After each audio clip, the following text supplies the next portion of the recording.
All right. All righty, man. Let me leave out real quick. Leave out this studio real quick.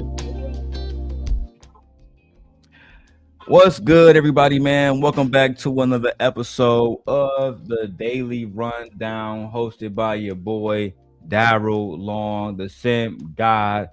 Today, we have a lot of topics. We're talking about Corey Holcomb, Anton Daniels, and the lead attorney, and Oshay Duke Jackson, and the Joe Budden Podcast, and BTaylor, JustPearlyThings, and Jasmine Crockett. Tariq Nasheed goes back and forth with Deante Kyle about this FBA versus ICE stuff. And you got Bill Gates and Melinda Gates versus Jeffrey Epstein. You got the whole letter from Nancy Guthrie. Is that how her name is pronounced? Nancy Guthrie. And of course, again, I am the host, Darrel Long. You feel me? We up. Let's grind. And a few of y'all done got me bugging. So let's start early with some of y'all. Let's go ahead and do some house cleaning right now. Let's go ahead and do some house cleaning. I'm talking about immediately. Because it needs to be done. And I gotta say it. Right? I gotta say it. So let me go ahead and just film this one. Because this is crazy. I have situations where sometimes you just got to tell the truth. Sometimes you just have to tell the truth and people hate it. Right? So I got into it with this girl on Facebook. And you know why I got into her? Because for years, she has traditionally talked about black men who date other races of women. Come to find out, she got a fucking white husband now. When I go at her, she get mad at her feelings, blah, blah, blah, easy work. But then one of my biracial cousins come out of nowhere. Oh, what's wrong with biracial people? Cousin, I never said anything was wrong with biracial people. What I said was there's something wrong with the ideology of a black woman that's mad at a black man for dating white women when you come from a white woman. When you are a black woman eating a fucking vanilla Snickers every night. We're clearly talking about ideologies, but because you got that slow ass degenerative genes inside your bloodlines, you can't comprehend. Yeah, we're gonna have to start off real strong today. Then she gonna message me back telling something. Did you give up after how embarrassing it was that everybody was supporting my biracial family? No, bitch. Do you want my attention? You want some black dick or something? What you send me messages for? I emailed her husband. Why your wife sending me messages, bro? It seemed like she wants some black pipe. Okay. Seem like your wife. Listen, man. Let me start this right. Shout out to everybody that joined yesterday. The show was sponsored by my brother Stoic. Appreciate you, my brother. I don't expect everybody to sponsor the shows every day, guys. I know y'all come in. I know y'all support. I don't expect y'all to sponsor the shows every day. All right. We do have memberships open. We do have super chats now. We do got super things. We got the hype button. Hype me up. Hit the like button. Do all of that. You feel me? Yesterday we did 7-8 hours. I'm gonna try to do the same thing today. God willing. You feel me? God willing. And yeah, bro, that's why I can't listen. And listen, ghetto stoic. It's not that I don't like listening to people in biracial relationships or interracial relationships, but what I don't like is when I see people shaming other individuals for what they like, but then you want some shit like that too. You know what I'm saying? That was just on my mind, y'all, because I was going back and forth with my cousin on Facebook. I'm sorry. And I'm gonna keep it up there. If y'all want to go see it, go look at it. I sure the hell did. I'm standing on business in 2026. And then some of y'all people who think that y'all matter to me and y'all haven't even met my kids, you haven't supported my channel. Ghetto Stoic have supported this channel more than my cousin Amber, right? My cousin Amber got upset because I was talking about biracials and wanted to interject herself into the conversation. Well, Amber, let me tell you this, little cousin. Let me tell you this. I've never judged you for being biracial, but you've never also judged black men for dating women like your mother, who is a white woman. So stop interjecting yourself in shit that has nothing to do with y'all. Then maybe you will get married and not be a baby mama one day. All right? All right. Now that we got the housekeeping out the way, how's everybody's day? Yeah, shout out to Ghetto Stoic. Ghetto, bro. I was sending these people links and everything. They told me something. How can we support somebody who goes against biracial relationships? Bitch, you ain't never supported me. When was you coming to Central Michigan to support me? When have you ever supported me? Again, my brother Ghetto Stoic sponsored a show yesterday. That money goes to my family. That money goes to my kids. That money goes back to the stream. New microphones, new computers, new everything. How y'all think we got $150 microphone? Look, child, I'm about to lead y'all straight. How y'all think we got $150 mic arm and a $500? Bro, this is damn near $800 just to talk on this little mic right here. Y'all don't support shit. Again, shout out to Ghetto Stoic. Let me go look at my members real quick. Shout out to Ghetto Stoic. Shout out to Nay. Shout out to Trey. Shout out to AT2. I don't see Amber as one of my members. I don't see you as one of my members, baby cousin. So how the fuck you think you can come talk to me? You can't talk to me. You a blood relative, but we not family. Let's make that shit clear.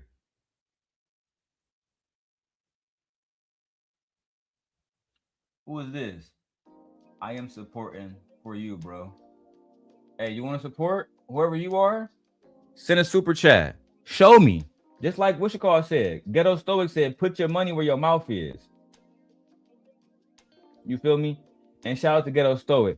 I'd rather be a part of something that is still in the building process.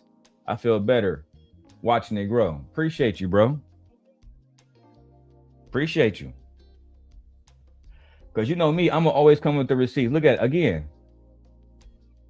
Shout out to my brother Ghetto Stoic with the $5 super chat. That nigga's a goddamn $5 boot right now. $5 boot. $5 boot. Sit your $5 ass down before I make change. Ooh, cash make the coochie go woo woo. Appreciate you, dog. Appreciate you, man. That's the first one in. That's the first one in, bro. Again, they made it seem like I was just disrespecting. No, you came over there being disrespectful under a conversation that had nothing to do with y'all, and then y'all want me to spare y'all. I'm not sparing shit. Nobody spared me. And I can really get into this. I can get into how my mother was treated by how y'all. When last time you saw my mother? Man, fuck out of here, bro. You ain't show my moms no love the last few years. I don't want to hear shit from you. Last time I saw your father, he was trying to check me and I had to let him know I'm too grown for you to check me now, little nigga. Let it be known. That's why I put names on that so we can get back to you. You feel me? Let's stop playing these games, dog. Y'all be sitting around here. Y'all be sitting around here on complete bullshit. Might want to hear that shit. Now let's get into the content, bro. Let's get into the content. First video, before I get into Corey Holcomb video, Anton Daniels has responded to Freezy. Anton Daniels, come on, bro. Don't come over here begging this shit in my chat. Fuck out of here, bro. Fuck are you? Damn, niggas always come here on that whole shit.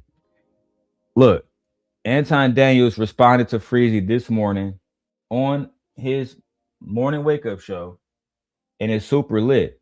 And guys, look, I got a new Wi-Fi router. It's giving me faster and faster and faster dedicated streams. So I'm about to start streaming in 4K. That's right. You about to start streaming in 4K soon. But everybody like how everything look now, but we about to start streaming in full on 4K. All right, that's a fact. Anyway, I'm done with this recording right here. I gotta say everything I had to say in that video. Let's go and see what Anton had to say in this video. Break it down and see what he had to say about Freezy. I'm gonna throw the fair use up because they be doing everything they can to take a brother down. So if you're watching on a small channel, you need to make your if you're watching on the vertical stream, make your way to the horizontal stream, and then come here and see it for yourself. All right, let's go see what Anton Daniels had to say about Freezy right now. Make sure y'all hit a like for the algorithm, subscribe to the channel, and turn on your notifications. Axiom AI says, with no profile picture, he says, I wonder will Anton get exposed for trying to manipulate women by using his platform? Like, I'm trying to get some head right now. What you talking about? So somebody sent a super chat saying, Anton, I wonder when Anton will get exposed for trying to manipulate women by using his platform. And of course, Anton, being the man that he is, he's not going to answer on some Christian shit.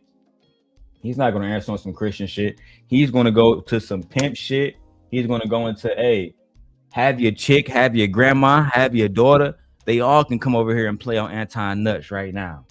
That's basically what Anton, and that's what I'm saying. This is why most people don't believe he's a Christian. That's why they don't believe that that bullshit grift that he be on, bro. And it's all starting to fall apart now. The one thing I can say about Freezy, even though he on some bullshit, he is, he making a dent in Anton armor. The fact that Anton even responding to somebody like Freezy tells me that Freezy is doing something right, bro. Hey, let's go. The channel and turn on your notifications. Axiom AI says, with no profile picture, he says, I wonder will Anton get exposed for trying to manipulate women by using his platform? Nigga, I'm trying to get some head right now. What you talking about?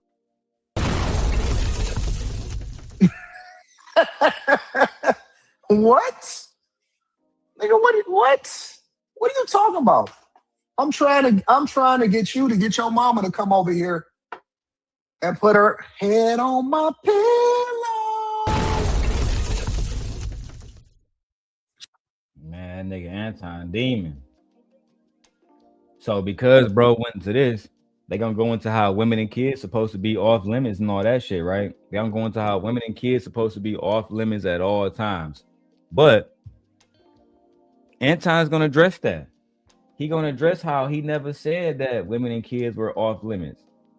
That's not what Anton said he was doing. He not for that. Fair use. Let's keep going. Shout out to my brother Ghetto. He said the stream looking crispy. He said everything looking good on our end. Let's go back to Anton video and see what happened, dog. Shit crazy, B. What you talking about, boy? I'm trying to get your grandma with Billy gumdrop, trying to get your grandma to take her dentures out right now. All gum job. Gummy bear. Trying to get your grandmother to give me the gummy gumdrop. Axiom AI. Check it out, bro. Tell Gam I said I like her. And I like what she got going on over there. I know she used to be a spry young thing.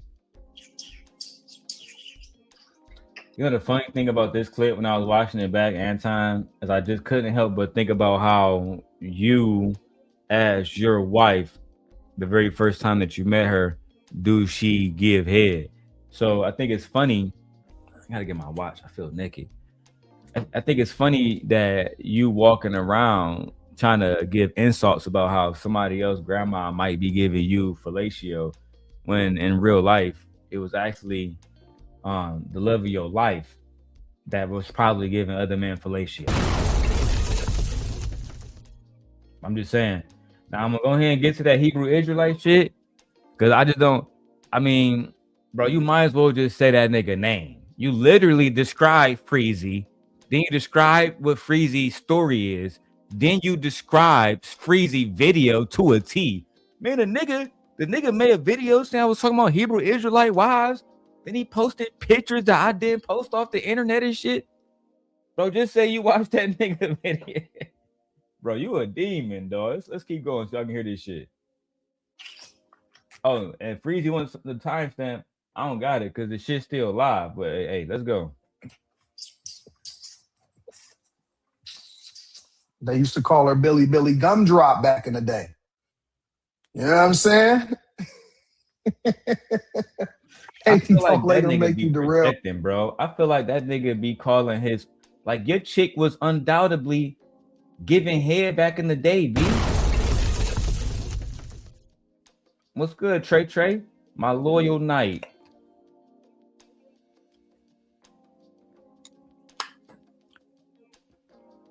Oh, Trey on mute still. I let him up. Whenever he go off mute, he can come in and speak for himself. Shout out to, I don't know who that is, bro. Don't be coming in and dropping niggas' names in my chat that I don't know. Delete that shit. What is you doing, blood? I don't know you. What's up, Trey? Yo. Man, another day, another dollar, B. Yes, sir. How was everything on your end? Man, same shit. Another day, another dollar. You know what I mean? It was an early day for me.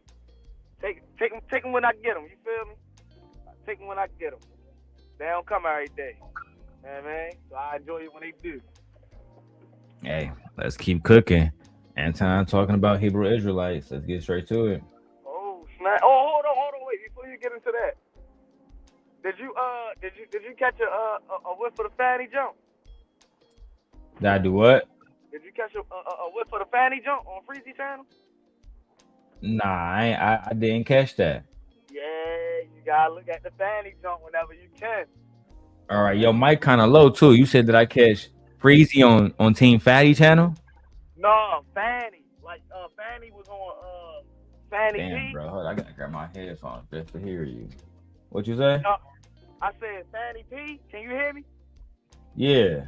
Yeah, I said Fanny P. She was on Freezy channel. He had interviewed her last night. Yeah, I don't really know Shorty like that. Who is she? She was like, all right. So don't you know how when I first had hopped in and all that, she was already here before that. But then Drip, me and Drip came around the same time. You feel what I'm saying? It was always me, her, Next Level, Slimmy, on the Drip show. You feel what I'm saying? Like you know how the Drip show was. You know what I mean? Yeah. Like when the Drip show first came out, like it was always like the same core people. Then you feel what I'm saying? Gradually people stopped. You know what I mean? But yeah, Fanny was, you feel what I'm saying, one of the original ones, because when Drip first started his channel, he had Glow as his co-host. Mm-hmm. Yeah, man. Yeah, I was about to say, so you gotta go look at that little interview. But who is the Fanny P girl to Anton? That's what I don't understand. Oh, she was a bag chaser. Yeah, but like I can go sign up right now for $15 and start calling myself a bag chaser too. So who is she to Anton though? She was on the panels and all that. I mean, she got some. Nah, I don't think so. Was there anything behind the scenes that was proven, not just spoken about, proven? I mean, shit, as far as I know, I don't. You feel what I'm saying? Listen, I can't confirm.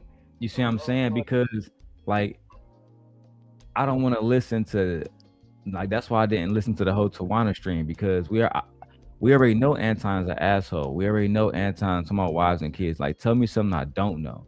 And Yeah. Even though I think that audience just having fun watching Freezy act like a bitch and cry about Anton, but in actuality, they're not talking about anything that nobody hasn't already talked about. The Six to Goddess shit. We been did that. The Tawana shit. We been did that. Like, so for him to pull out a bag chaser who is not directly, I'm talking about directly connected to this nigga, that got text messages that you can show us of him talking about people, wives, and kids. Something new. Shit like that. I heard it saying, "Oh yeah, I was on the panel and Anton might have disrespected me, and then he might disrespect black women." Bitch, he was doing that when you became a bag chaser. You know what I'm saying? Hell yeah. So I don't know, bro. Like, if you really want to, I'll go over it, like a little bit of it, but I promise you, that's what I'm gonna hear. Anton's a hoe ass nigga, but he was all of that when you became a bag chaser. No, but and then I was about to say, but the whole man, you gotta review it on your own time to see what they were talking about. Cause it's some shit in there where you gonna be like, damn, like what the fuck, like, man. But I mean, it probably don't interest you. You've been in the space a little bit longer than me. But Yeah, I've known this individual for so long, bro, that it'd take something very, like, if somebody had evidence that he was cheating on his wife, that'd be something that'd spark my interest. Oh no, like, they was coming at everybody last night. Yeah, they was going at Slimmy and everybody. I don't give a fuck about Anton little side soldiers like Slimmy, because guess what? Freezy used to be Slimmy. That's like a fact, bro. Shit like that. Like, Freezy just 9 months ago, it wasn't like it was 3 or 4 years ago. Just 9 months ago, this nigga was Slimmy. Fanny P. Why did it take for Freezy to come out against Anton for you to now notice he a hoe ass nigga? The fuck? And you, so I don't understand that. Why would I want to listen to an ex bag chaser? No, you was over there supporting Anton financially, mentally. You was part of the reason why Anton can get on there and say, man, I got 1,000 people support me. You were one of those motherfuckers. What made you see? I want to ask her that. What made you actually want to be a bag chaser? Were you not aware of Anton shitting on black women? Were you not aware of Anton's? Go ahead. She had said all that in the interview. As far as when they were talking, she had said why she became a bag chaser and all that. Yeah, like it was I wouldn't tell you to look at it if it wasn't interesting. You feel what I'm saying? Right. Like, you know what I mean? Like, but yeah, it's definitely it's reviewable. But like I say, you probably would want to do it on your own time to get what you feel what I'm saying, get what you want or what you can out of it. You feel what I'm saying? Or if you can't get nothing out of it at all, you feel what I'm saying? That's your thing. But I mean, as far as what they were talking about, bro, they were talking about drip. They were talking about everybody, bro. Like, yeah, they were talking about some Drip started calling the bag chasers whack chasers, and then tried to say that he ain't had no bro, I can't even, and I love my nigga Drip to death, but unless the full video get posted, I don't even want to talk about Drip, because you know what I'm saying, in my humble opinion, man, and you know, we all got our different opinions. He don't like certain shit I do, whatever, bro. But at the end of the day, he protecting niggas, because the video is gonna go against everything Freezy say. He don't talk about wives, kids, blah blah blah blah blah blah blah blah blah blah blah. But Freezy was doing all of that shit that night. But if we keep it at 1,000, Freezy, why you won't go over the Izzy Band's content again and keep going over it? Keep hearing people say my name, bro. You was really upset that Anton didn't acknowledge you in the chat, and the fact that we skating around that shit is absolutely diabolical. Bro, that shit was wild to me, bro. I swear to. And then he tried to make it seem like it was something. I'm like, bro, no, bro, you said it right there. It was very clear, bro. You said because you didn't say my name, nigga. The shit demon time, bro. Yo, and then what was crazier, in that same interview, he said that he still was going on the bag chases and sending them super chats after that whole situation. That nigga Freezy, until Anton really started going at him, he wasn't even dissing Anton. He was like, hey man, I just left over there, man, because I don't know why, man. Anton just haven't been pulling me up, man. I just don't know why, man. Shit like that. He was even still supporting the nigga after that whole situation. I'm sitting over here like, man, stop it, bro. That's what I don't respect about it. I'm sitting over here like, bro, you wanted to be just like the nigga. No, I you talking about that nigga Freezy like you wasn't doing the same exact things. That's all I'm just on. And that's why Freezy would never in a million years come here and have a conversation with me. Because the first thing I'm gonna do is go and I'm gonna tell Freezy before you try to pull this stunt, well, let me go prove Darrel wrong. I'm gonna pull up and no. Because the first thing I'm gonna do, Freezy, is pull up a video where Anton talking about Hebrew Israelite wives. Because you a pussy ass nigga, you're gonna say, I never seen that clip before. I never knew nothing about Anton talking about this with people wives. And then I'm gonna have to go to me and your text messages, right? The text messages that I conveniently kept all these years later. You don't want to do that.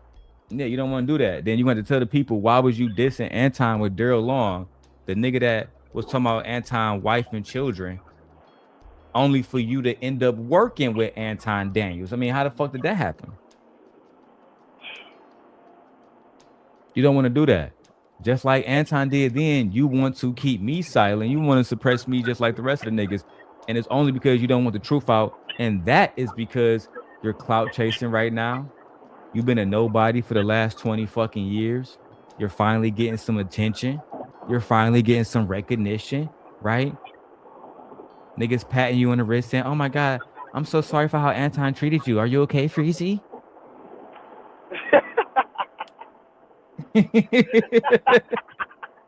This shit crazy. That's how it is, though. I was about to say, and man, listen, man. Niggas went into the fucking box with the lions and wolves, cause that's what Anton them niggas is over there, lions and wolves, nigga. You went over there with them niggas, and then your bitch ass got bit, and then you talking about some other. Anton bit me, and when I was sick, I had pneumonia, and he didn't call me back. But then we got that nigga Drip on your on Sharon channel saying that when that nigga Freezy was sick, I was talking to that nigga all the time. So you had more than enough time to talk to niggas. Bro, my whole thing is how many times, like, people ain't even really thinking about it like this, bro. How many times in life were you sick, right? And then your people say, yeah, don't even call my phone. Don't call my phone until you get better. You feel what I'm saying? Like, I ain't going over there. Don't even, you feel me? I don't get me sick. How many times you heard that? You feel what I'm saying? But that's your family too. Like, these are two 50-year-old mans. They have no contracts together, no nothing. These are like I always said, bro. Freezy was in love with Anton more than Anton was in love with Freezy. That's just the facts, bro. That nigga Freezy was in love with this nigga Anton, and Anton, he just saw Freezy as another nigga that popped up in the back to do videos with him. He never saw Freezy as an equal. That's why he never gave him a contract the way he gave Mika a contract. Right? He gave these other women a contract. Freezy, why didn't you have a contract? Oh, could it be because he never gave a fuck? That could be. I'm at a bad spot right now.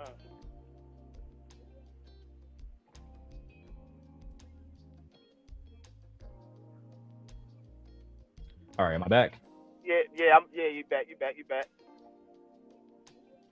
I didn't even know the Wi-Fi switched, bro. I gotta fix this shit.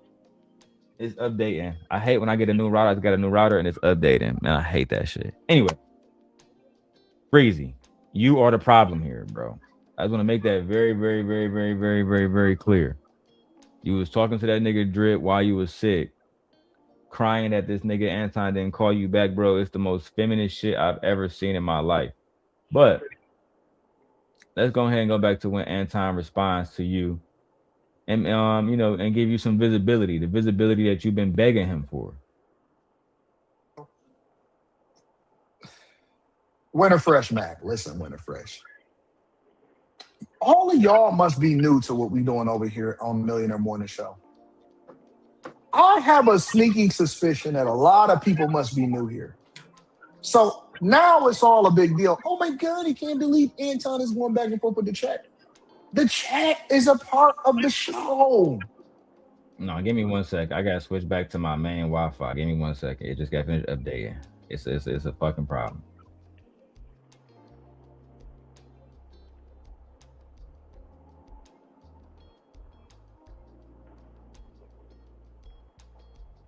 Out of that whole thing, no, I ain't gonna lie, bro. I mess with Sandy P, man. I think that she was All right, are we good now?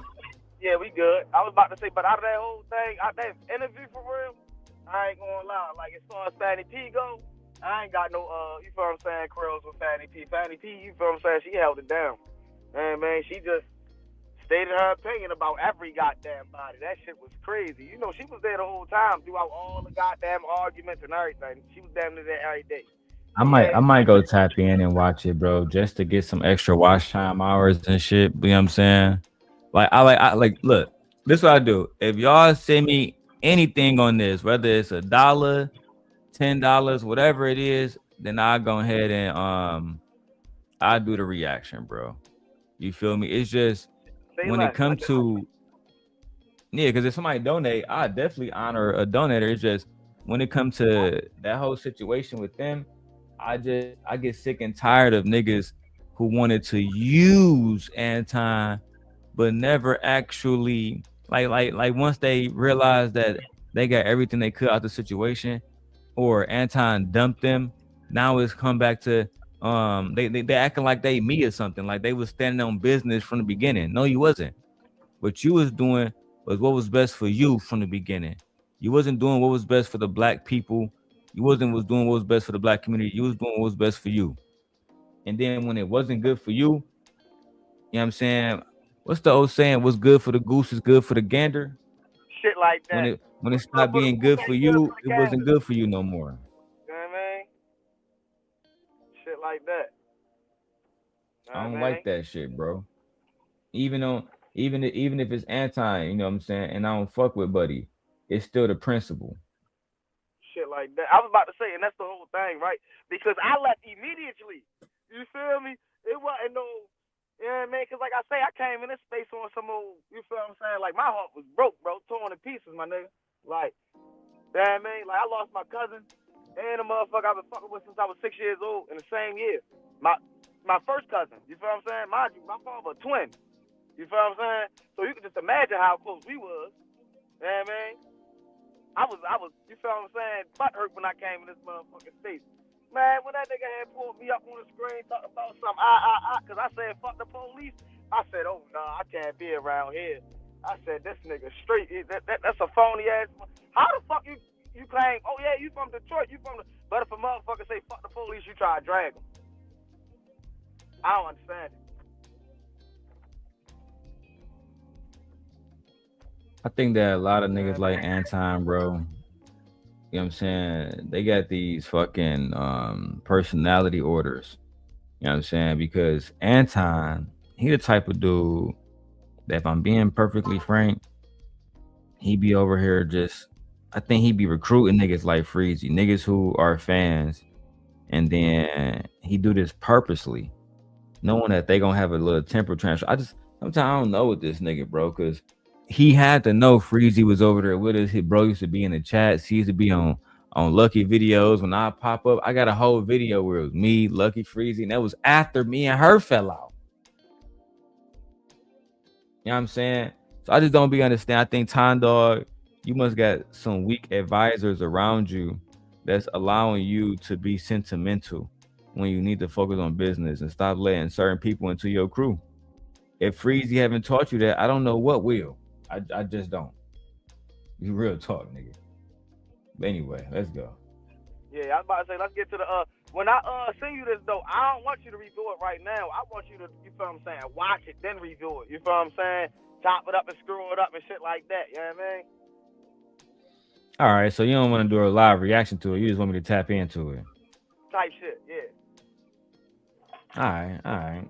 All right, I definitely give it a watch. Like I said, I ain't even watched the full Tawana shit because I was there for her with her bullshit, bro. And we like in that situation, I was emotionally attached to her. We was good friends, at least good friends enough that she would tell me about her infidelities before she tell her fucking husband. You know what I'm saying? So in ways, I remember somebody told me, he said, Darrel, one of your biggest problems is you don't get in somebody else's marriage. And that shit always stuck with me. Like, yeah, even though I was trying to protect her, I was still caught up in between her and her spouse. Well, I probably should have just, hey, bro, your wife cheating on you. Y'all need to go to counseling or something. But you don't do that shit. You don't do that shit. And it's just so hard for people on this app to be honest. I was about to say the whole thing is motherfuckers can't be mad when a motherfucker keep their mouth shut. If it's not my business to tell, it ain't mine to tell you. It wasn't my business to even know. I didn't ask for this information. This information was told to me in confidence. So that's exactly how you gotta keep it. People don't be understanding that. You feel what I'm saying? I understand what you talk about as far as the marriage and all that, but that ain't got nothing to do with me. She just running her mouth. No bullshit. All right, Freezy. Let's get back to this clip where Anton dissed you. Fair use. We're not going to continue to try to place anybody above entertainment. And so if people see, he's not even offended. He's not even offended. So listen, this is what we do. The chat is my co-host for the show. We joke back and forth for all of the easily offended people. We joke back and forth. We go back and forth with each other. And as long as people don't get crazy and say something about somebody's kids or something like that, then we joke. Y'all gotta loosen up, bro. When did we get so easily offended? Come on, man. Y'all gotta loosen up, bro. I think Anton's trying to lay the foundation for everything that he's ever said bad about somebody's wife or kids is a joke. The same thing that Team Portugal did when it came to his situation with the young minors.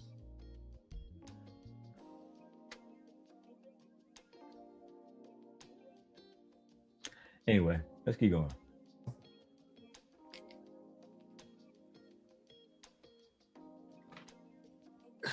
No, all y'all want me to do, y'all want me to be easily. No.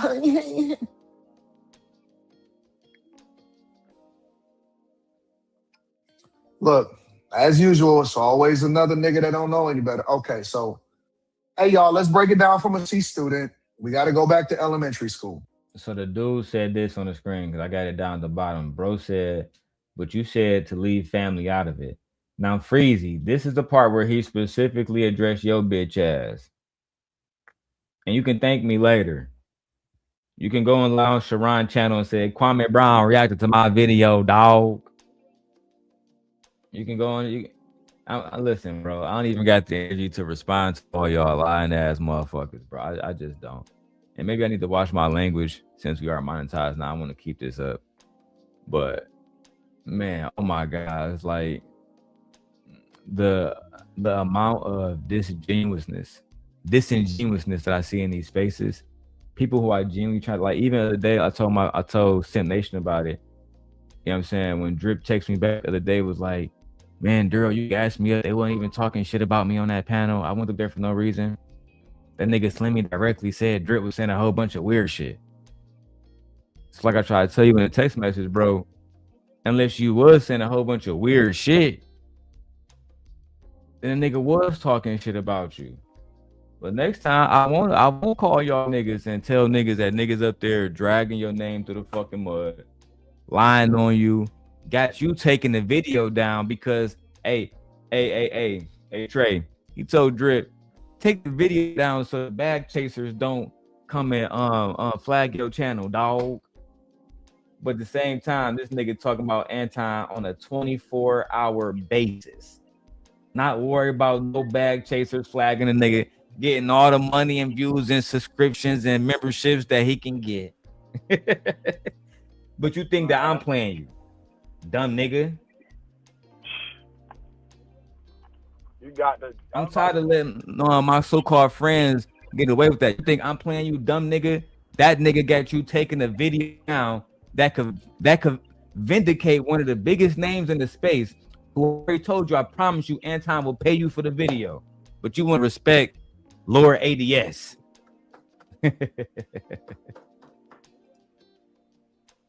Shit is goofy, bro. He need to get paid, bro. I ain't gonna lie, bro. That shit be pissing me off. I ain't gonna lie.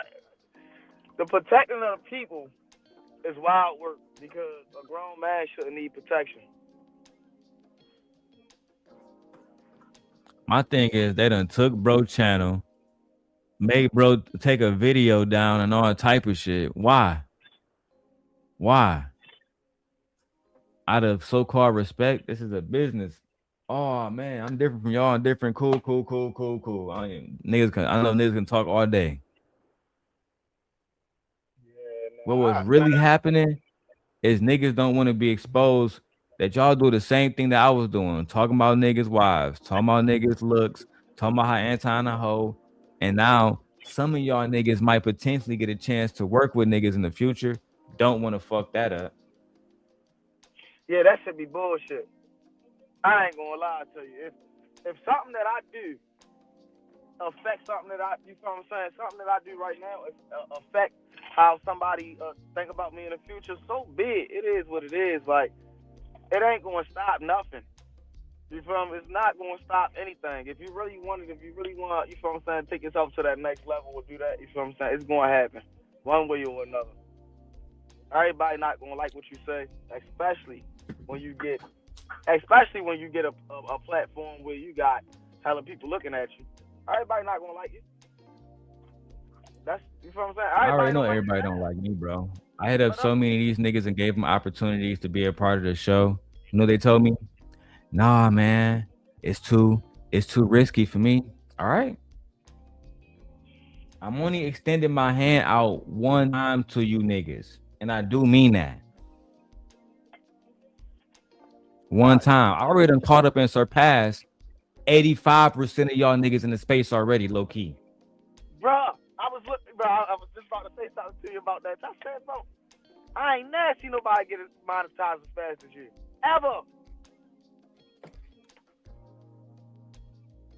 That joint happened, bro. You came on here, bro. That joint, you was monetizing like 2-3 weeks. Next month, Daily Rundown be monetized. That's a fact. Month after that, Jilly Koike be monetized. That's a fact. And a month after that, I'm gonna put in work for the baby channel where I post all the clips. Then I'm focusing on the tech channel that I already, because YouTube, I had so many channels back in the day that got taken down. YouTube allowed me to bring them all back. So I don't have nothing to do with them. Some of them are just sitting idly. All of them will be profitable. You heard it here first. And shout out to Anton Daniels. We was able to use his name over the last month and a half and garner 500 subscribers. That man made, I'm about to say, I ain't even gonna lie. Just people talking about his name, bringing up the videos and all that.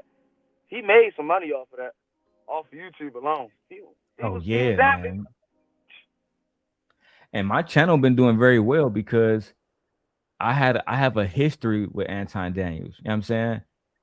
I'm not like Freezy. Everybody who know me know I've been talking about that nigga since almost like the beginning of my YouTube history. I wasn't like Freezy. I wasn't trying to, hey man, welcome to the Anton Daniels show. I'm the co-host, Freezy. I'm not like that, bro. I tried to tell Buddy that a long time ago. I can get money offline. When y'all forced me, when y'all took my channels away, basically brought Sin Nation down for a year and a half. I came out of that shit with a brand new truck. Some of y'all niggas still surprised. Y'all gotta stop playing, man. I'm the same guy. You can try to throw me into the fucking jungle. I'm just gonna come out of there with a mink. You feel me? And a whole bunch of food and a whole bunch of fruit and a baddie too, nigga. And a pet lion. Better stop it. When I say pet lion, it's probably your chick, nigga. Like, bro, ask that nigga truth is never a favor, bro. Stop playing with me.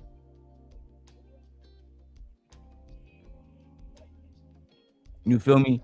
I've been sparing Anton, and because Anton, I saw that shit you said about I didn't keep my pack to you. You nigga, you good, right? You able to speak on the microphone, right? So I did keep my pack to you. Don't be saying shit like that, bro. Man, listen. He know what's good, man. He know what's good. That's why he came. That's why when he would talk about that video, that's why he was so respectful when he was saying it. I like Anton. Like I told him, I think there's a place for him in the community where he can teach young black boys about nothing else except how to grow on YouTube. Because initially I thought he was a financial guru. He even had me fooled then. But as I began to do my investigative skills, I figured out he was nothing more but a fucking liar. And then that's when I recruited his apprentice, and I got her to betray him twice. Oh, I can't wait. Trey, I swear to God, dog. If we don't do at least 500 on those streams, I'm gonna be disappointed in the fucking space. Because if y'all want to see the truth about Anton Daniels, look no further than the videos Lucky Marie did to defend Darrel Long. Think about that. The motherfucker that say she hate me the most, the motherfucker that walk around telling everybody Darrel Long is a stalker, right? I got videos of her defending me against her YouTube daddy. Shit like that. Bro, I can't wait to bust those open. I was about to say, you got slow roll it. Take your time with it. You know what I mean? Ain't no rush. It ain't no rush. Oh yeah, I'm waiting till I get to at least 1,000 subscribers. When I get to 1,000 subscribers, I'm at 830 now. When I get to 1,000, that's when I'm gonna push those open. Because as of right now, the videos I'm doing about Anton, it's not gaining a new audience like it was before. I gained 500 people. Those people are pretty much here now watching me talk about Anton. In order to get another 100, another 500, it has to be a new topic. You know what I'm saying? I've been doing this for so long. You can't, like Anton was right. You can't ride one wave like Freezy doing. Nah. And truth be told, to Freezy credit, Freezy didn't build his channel talking about Anton Daniels. I will give Freezy that credit. Not fully. He did. Not fully. That he did a video about a year ago talking about them breaking up and shit. But after that, he was very consistent on a lot of this regular topics. You know what I'm saying? Shit like that. Yeah, I was about to say, because I ain't gonna lie, like, and that's what I'm saying. Before this whole Anton situation resurfaced for real, I was rocking with Freezy on the heavy tip, but then after this whole Anton situation resurfaced, it was just like, bro, I still don't got no problem with Freezy. On some real shit, Trey. I just want him to say the words, "I was hurt." Right? No. The same way that when that shit happened between me and Shorty in Vegas, they made me basically say, "Yeah, nigga, you was hurt about that shit." But I didn't have to say, nobody had to force me, nigga. I was genuinely hurt. That was just the truth. Shit like that. No, but what be fucking my head up is motherfuckers always say that they here for the community, they here for the people, or whatever. Bro, you can't never forget about the little guy. No, and that's just how. I mean, you could to your own detriment. Yeah, I mean, that's what I'm saying, right? And that's where I'm getting, you feel what I'm saying, confused. That like as far as like that's why it's like, man, I can't rock with that. You feel what I'm saying? Like, hell no, because you show it to me once. I got the, you feel what I'm saying? I can only believe that you will do it again, type shit. I understand that. I need to go get something real quick out of my room. Let me go into this video. Let's keep going. Wood says you the one that said leave family out of it. Yes, in real life, nigga. What we do here is the equivalent of your mama joke. Your mama so fat or whatever. Your mama this, y'all don't, okay, did we get so brain fried to where we don't know the difference between doing a general joke and actually attacking people in real life? Nigga, he don't even have a profile picture. How will we know what this nigga look like? But this is the thing though, Time Dog. Corey Holcomb didn't attack your daughter in real life. Now, somebody else gonna say this, and he will address that whole point that, well, Corey didn't attack your daughter in real life. But this is the thing though. It's like, bro, you can't be upset that somebody feel disrespect. You can't tell people how to be like how to feel when they feel disrespected. People feel like you be on some disrespectful shit when you continuously talking about people, wives, and families almost on a daily fucking basis, dog. No cap. Yeah, I was about to say he do that shit so often. It's ridiculous. They try drag my man Corey down the road like he was goddamn Vaughn talking about somebody's no, he went at a nigga who went at him, and it is what it is. Like my man say, he said it get ugly, man. Mamas and everybody might get involved, man. You know how I go, man. You step up over here. That's why you, you put yourself in that goddamn situation. Everybody that you associated with can get hurt, or at least get their feelings hurt. Shit like that. You know what I'm saying? That's just the facts, bro. And that's where that's when you gotta learn to just fall the fuck back. I gotta charge my mouse just died on me on my other computer. Let's keep going, man. Got too much shit going on. Should have charged this mouse last night. Let's get it. How do we even know who this nigga mama is? That's the thing that's so interesting about when people say, well, you talked about the Hebrew. Here we go. Nigga, here we go. Here we go, Freezy. This your part. Nigga mama is. That's the thing that's so interesting about when people say, well, you talked about the Hebrew. Nigga, that was an edited clip where somebody threw some pictures that they found on the internet. Nigga, I'm talking in general and I'm joking. I was laughing and joking about some Hebrew Israelites that I had ran into in real life when we was walking down the street in downtown Detroit and they was preaching. And so they started making videos about me and they started posting it to the internet. And so I just started joking and cracking jokes back on them. And I said, man, y'all niggas don't be having no money. Your kids probably be dusty and all of this other stuff. Y'all need to get y'all money up and all of this, so on and so forth. Don't nobody know what these niggas ain't. Nobody put their people on the internet. But of course, because people are trying to justify anything that they can in order to justify liking somebody else or disliking somebody else, people want to try to manipulate it to be something that it's not. Damn. And by people, he mean you, Freezy. Clearly. He mean you. You can't make this shit up, bro. What's your thoughts about this, Trey? About that nigga Anton basically saying, hey, bro, what the fuck this nigga talking about? I ain't never did none of that shit. That shit wild. I think that shit wild as well, low-key. Super wild. I don't know, bro. I just feel like them niggas need to relax. That nigga Anton, you know what you did. You hurt that nigga Freezy feelings, bro. It's over. There's no ifs and buts about it. That nigga Freezy is butthurt, bro. I'm talking about butthurt. I don't even know how to explain it sometimes, how that nigga be feeling, bro. I don't understand how he did a show with a nigga that betrayed Chicago Rilla, betrayed his own people. I don't understand it, bro. I don't know, man. Y'all choose to be around these niggas. Y'all choose to be in their vicinity. And then when they betray y'all, you cry about it. And then y'all all click up together on some hoe shit. You can't make this shit up, bro. I wish I could. Let me keep going, man. I gotta rearrange my fucking displays. Oh my God. Where's the video at? Sorry, y'all. We got too much shit going on.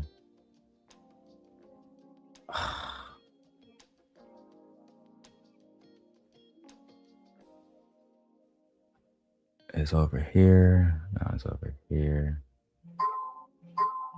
What the fuck? All right, let me come back over here for now. Let me turn this shit off. My bad. I was fucking experimenting with some shit, bro. This shit wicked.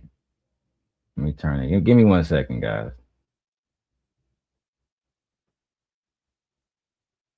Lord have mercy.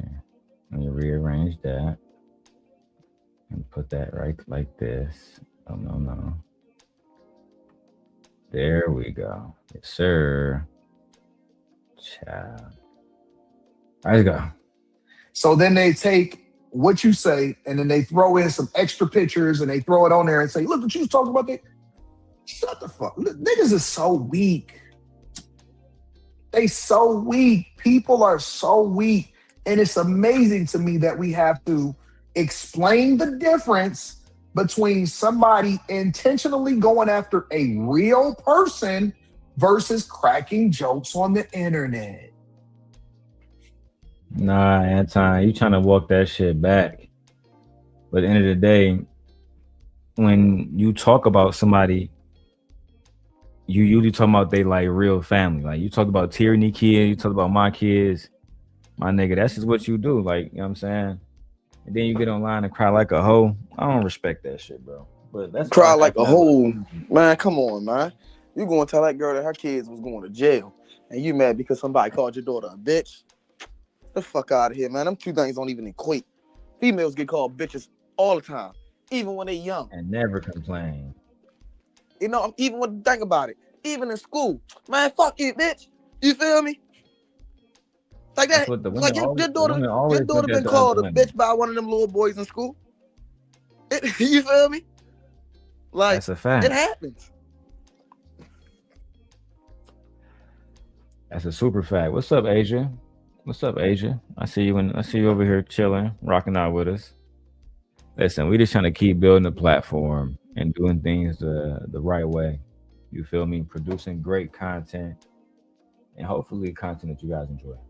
Now, Corey Holcomb was on his show, and Corey Holcomb had a lot to say about the situation recently that happened with the lead attorney speaking about him, Joe Budden speaking about him, Tampon Daniels, that's what he's calling him, Tampon. It's a lot, bro. It's a lot. So I actually didn't watch all of the lead attorney videos. I didn't see them all, so I need to see exactly why Corey was so upset. From what I did watch, it almost made it seem like Corey had a chance to win, but Corey was offended, and shit went left.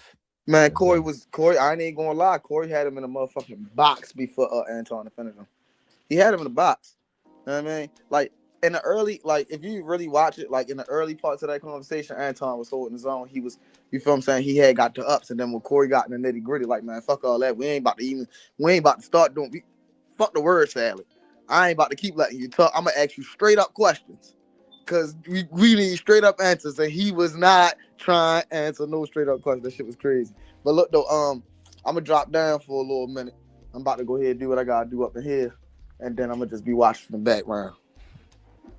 All right, say less. All right, my brother. Tampon Daniels. Let's get back to it, man. Harvey Levins prosecuted, get out of jail? I'm not sure. I don't know his history. Because I think this goes federal once I get to showing the evidence I have. I think it goes federal. I don't know, but I have evidence that's going to prove how these people, we ain't worried about the dodo bird. The dodo bird, look, you saw the... So that's the Christine Petty girl? Is that her name? I feel so useless without my other mouse just sitting here charging. I can't even use my phone. Is that the Christine Petty girl? I don't know. Is that her name?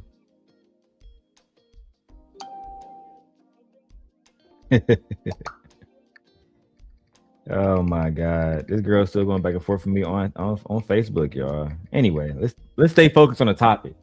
Corey Holcomb had a lawsuit with a young lady. It's everywhere now on TMZ, where she is making allegations that he assaulted her, blah, blah, blah, blah, blah. I've seen multiple different breakdowns of this. I'll talk about that in a second. I want to go straight to the lead attorney and Tampon Daniels shit. Movie Trading Places. I remember it, but that's early 80s, so. Man, this movie Trading Places, these rich people said, oh, look at that poor guy. He's on the street. And then they had one guy who was rich and doing well. That's what happened to me. Trading Places. They grabbed a meth head off the street and turned that person into a victim and good guy and made a man who has been in the community for all these years into a woman beater. So what I'm saying to you is this, man. It's way more going on than some man hit a girl type stuff. So yeah, on some real shit. Let me address that to you, Corey. Let me address that to you. They're going to say whatever the fuck they want to say. We've been saying Anton beat women for years. Anton literally got on stage. We got a clip of him saying I stump her titties out. He's telling you that what he would do. But listen, you know what they're going to say?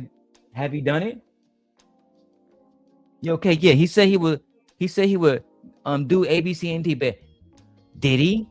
Do you have any proof? Bro, you got people that's going to defend you, and you got people that's going to defend him. You got to see where the cars land. Unfortunately, that's how this life shit work. They don't care about none of that. They got the video. They're going to weaponize it to the best of their ability. And I believe, I can't prove this, but I believe, that, they might be working together. They got good reason to, because Anton is soft. He know he can never put his hands on you. So he going to say, hit him where it hurts. His fucking pockets, his money. And then he gonna do everything he can to avoid you ever seeing you ever again. He don't want that problem, bro. Trust me. He not that guy. Let's keep going. Hey, we need super chats and we need cash apps. You feel me? And we need memberships. We got goals. I got to go in there and set some new goals in the chat. We need at least 10 super chats. We got 1 super chat down. We need 9 more super chats. Who's gonna look out for the Sim guy? All right, let's go. It's way more going on. My voice on this internet, they don't like that.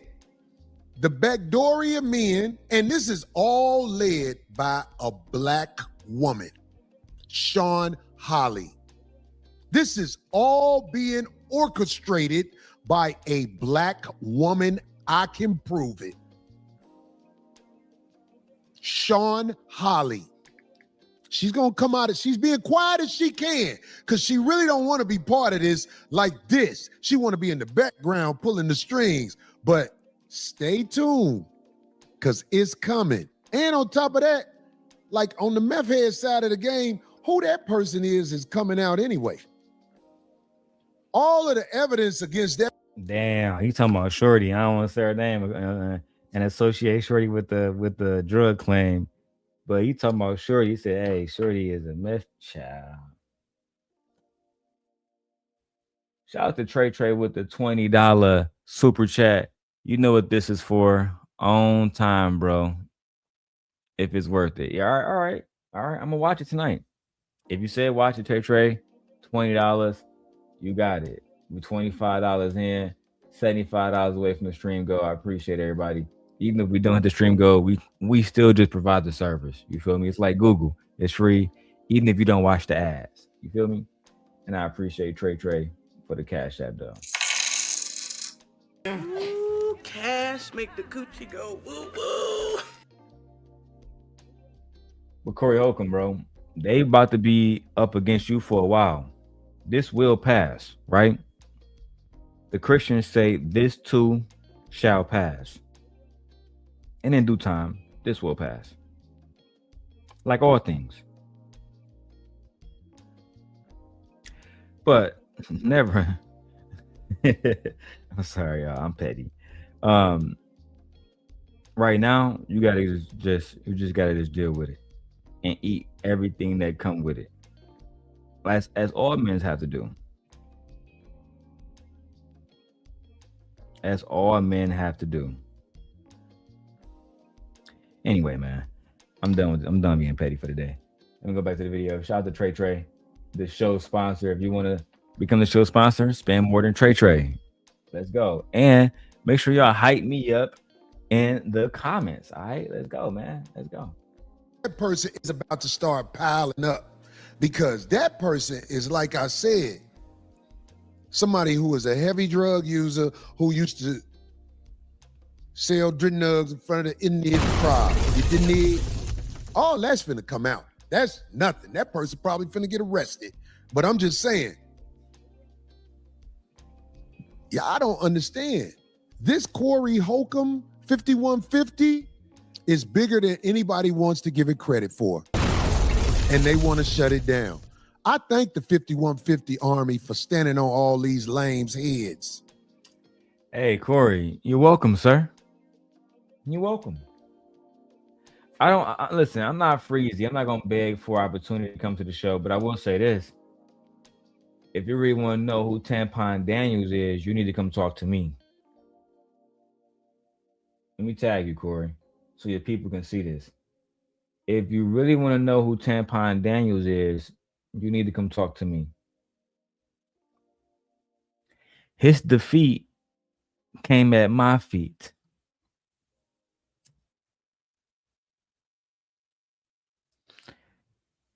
Well, we can break that down when your people reach out to me. Shout out to the truck and trader. Want to get started in trucking and trading and investing? Subscribe. Not marketing your own channel.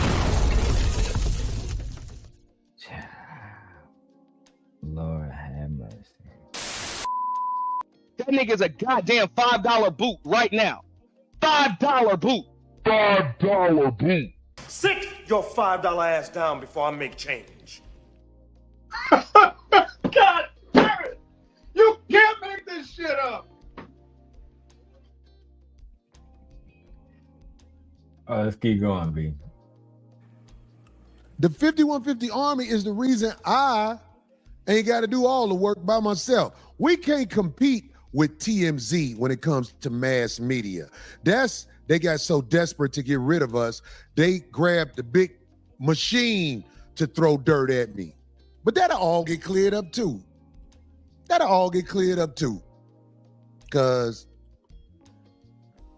I don't know why I got to them like this, but it shows the power I have. I'm just running my mouth on YouTube. I don't run my mouth all the time. I don't stack videos and try to get you to keep clickbaiting videos because this helps me get some money. And I'm not knocking nobody who do that to get money. Oshay Duke Jackson, your turn. Oshay Duke Jackson, your turn. Listen, that boy be spamming videos, bro. Genuinely spamming videos.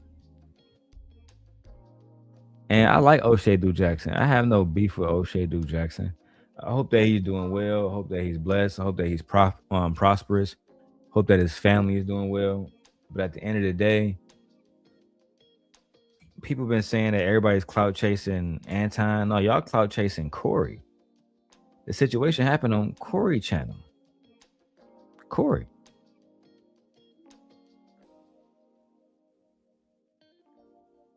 Whole family fine. Lord have mercy. Anyway, let's keep going, man. Shout out to, we got 45 people watching on all platforms altogether. We need at least 200 people watching. So we need to listen. This is how we make that happen. Share the video out, right? I know all my haters. Like, I see people watching my videos. I have 6,000 views. What do y'all think these people are? Cloud watching, then they go watch Free Channel and talk and tell him everything that they saw here so he can react to it. This shit get exhausting. But anyway, man, let's go. But some of y'all got a lot of editing to do, and I'm getting all my work done and the reactions done. Anybody want to come up, I'm gonna drop the link right now, and you are welcome. If I rock with you, and if you can have your camera on and your microphone good, that'd be best. All right, let's go. Respectful with it.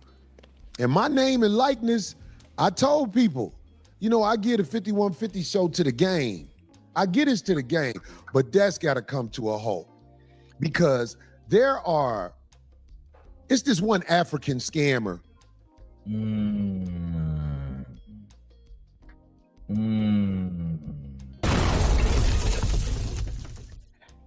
Not African scammer. Not an African scammer. What about him? Okie dokie. That's what we'll call him. Okie dokie Jackson. What's up, everybody? Welcome back to another episode of the Okie Dokie Junk, hosted by Okie Dokie Jackson. And I guess he was probably on Freezy channel talking shit too. Corey probably got wind of that shit. Corey, if you're watching this, let me tell you right now, my face on it. Freezy is a mark. Freezy used to be on Anton.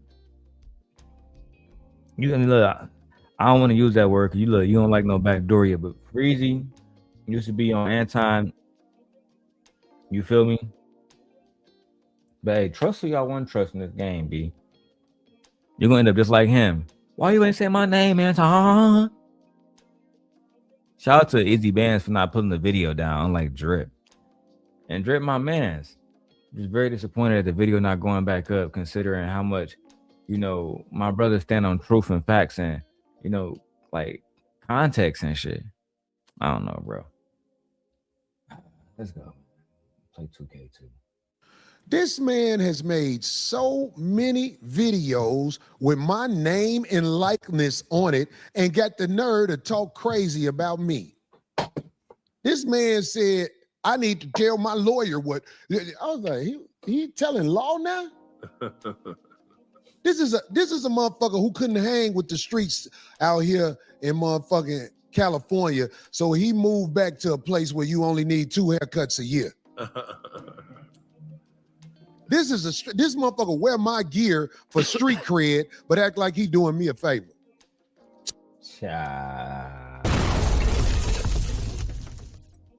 Oshay, you gotta respond. We know you see this shit. We know you see it. You gotta absolutely respond, man. I would actually love to hear a response from Oshay Duke Jackson by the end of the day. That way I can actually begin getting my reaction done today. That'll make me very happy. You feel me? Anyway, let me go back to the video. All right. Talking super crazy like he is a lawyer. You all gonna see. You all gonna see. Lead in a nigga ass law. We had him up here and we all went to get something. Lee who? You all gonna see. You all gonna see. Lead in a nigga ass law. We had him up here and we all went to.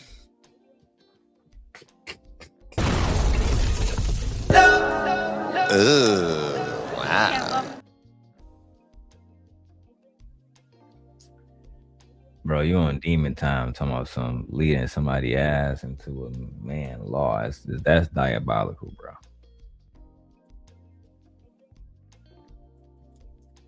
I hope that I don't even get flagged for that. I don't think you can even say stuff like that, Corey.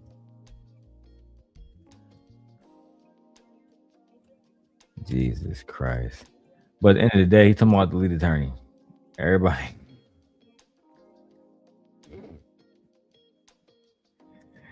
The king got that video posted still. The video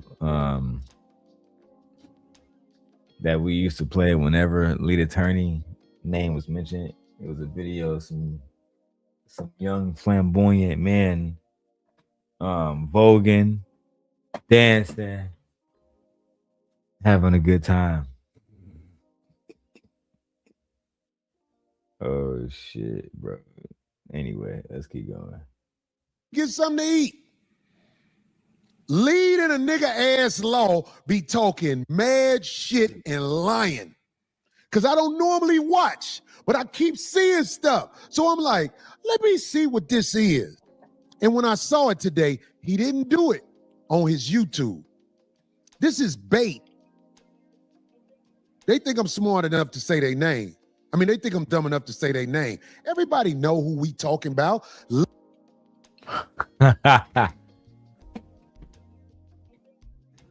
Go ahead. What's your nickname for bro? Say it again. This is bait. They think I'm smart enough to say their name. I mean, they think I'm dumb enough to say their name. Everybody know who we talking about. Lead in a nigga ass law is part of the crew to come at a nigga. Hold on, Corey. Do you really believe that the lead attorney is gonna waste his time outside of just making a few dollars on YouTube to come after you on some personal shit? Like, cause Corey, I watched the video a little bit further. Corey's gonna go into how he believes that in his mind, that attorney is actually coming after him. Do y'all believe it? To get a bag, to get money, to get clout, and that's why he's doing it. What do y'all think? Hey, OG Patrice. I am tired. All right. Shout out to my brother Trey with the $20 coming through. He already addressed Freezy. I mean, oh, who was that? No, I'm so high. Anton addressed Freezy earlier. I don't know if you was here for that, OG. Oh my God, this girl keep responding to me.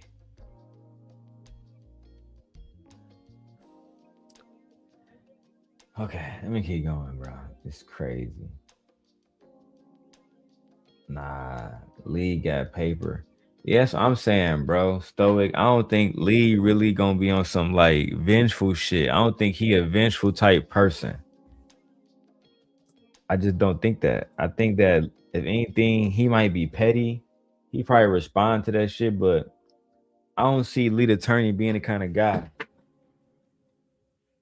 that's gonna come after Corey Holcomb for no reason. Hey.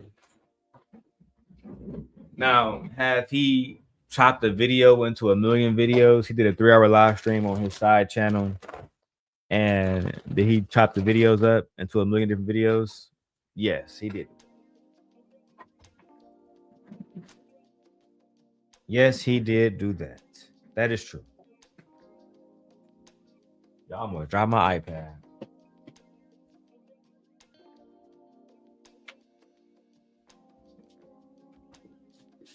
But this is the reason why, though. I don't think it was personal. Corey, you shouldn't take it personal. I think that it was all business because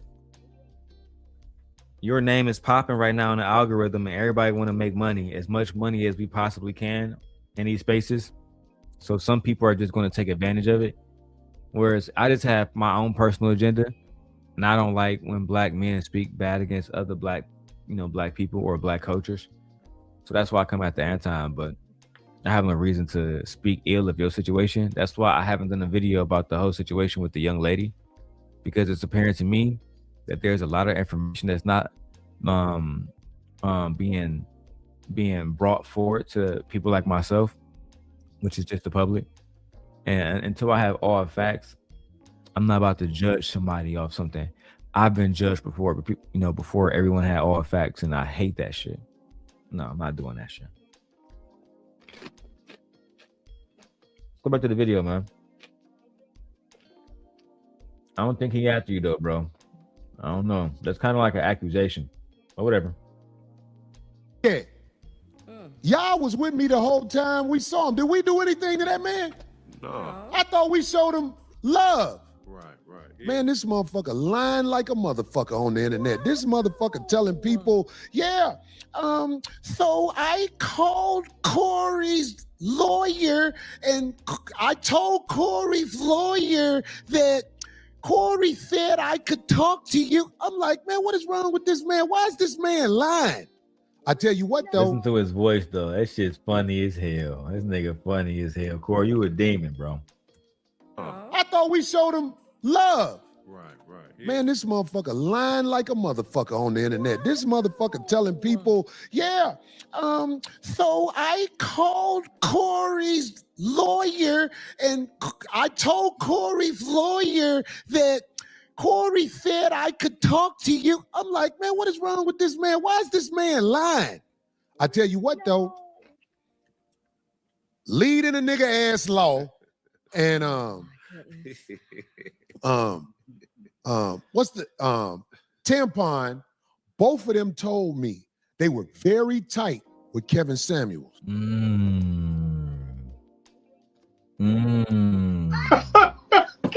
damn it!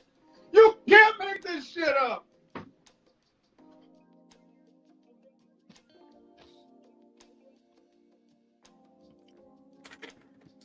I don't really have too much commentary because I'm blown as hell. And I'm just really enjoying this commentary. I really am. Like, dog, I don't want to like repeat the homophobic nickname that he didn't attach to Cuz, but we all been saying it. We used to call him the lady attorney. Yeah. The lady attorney. You know what? Let's keep going. Now, I think Kevin Samuels was one of the great philosophizers when it comes to talking to women in the history of the game. But I also thought he was moist, and I'm known for saying that. Man. We said that nigga, you know what? We said Kevin was moist too. I understand, fellas, the urge. Yeah, bro. See, Corey's starting to wake up. He's starting to wake up and realize they all in a little cabal together. They whole little gang. Fucking weird, to be honest. But I also thought he was moist, and I'm known for saying that. Man, these dudes in this moist army is after me. Leading the nigga ass law. Okie dokie Jackson. Tampon. They mad. When I saw leading the nigga ass law trying to act like we did something wrong by making the joke about the picture with Cool Mo D or whatever, you know what I'm saying? I was like, this motherfucker is really doing this shit? Hey, bro. Think about this. I won't even mention little homie. I won't even mention bro daughter no more. If I was Corey, because the more you do that shit, the more, in my opinion, they gonna have a case where they can say over and over and over again, Corey kept bringing up this, a child. I think you should just play it smooth. The one thing I've learned is the streets is done. The streets not what it used to be no more. You can't go, you know what I'm saying? You can't go course correct situations like this the way men used to back in the day. And play it real smooth, because these individuals like Tampon Daniels, you want to call them O Jackson, whatever. And who what's the other one name?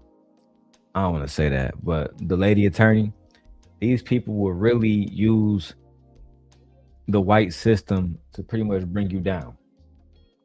That's what they're going to try to do right now.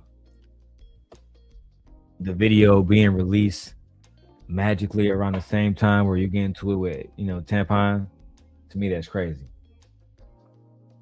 Be careful, bro. They got a target on you. They want to make an example out of you. They want you to lose everything. That's a fact. They want Corey Holcomb to lose everything. I'm not here for that. And I'm gonna pay for Corey Holcomb, real talk. Because I can see them coming for his channel, trying to make it seem like, and then soon, let's say if they succeed, they're not gonna be humble. They're gonna be, yeah, we got him. That's what happened when you fuck with us, bag chasers. I'm telling you, you'll see. You'll see, man. Give it time. We'll see how the pendulum swings. And I was like, okay. Let me tell you something. Tampon's offspring has won all kinds of medals according to what Tampon said. This is not a nobody.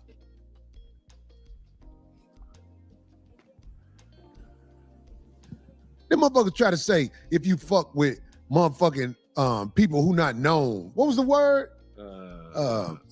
Man, get the fuck out of here. Figures.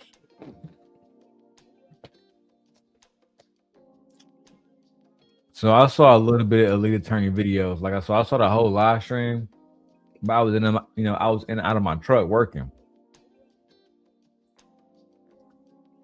The lead attorney argued. Leading a nigga ass law. Damn. Hold on, bro.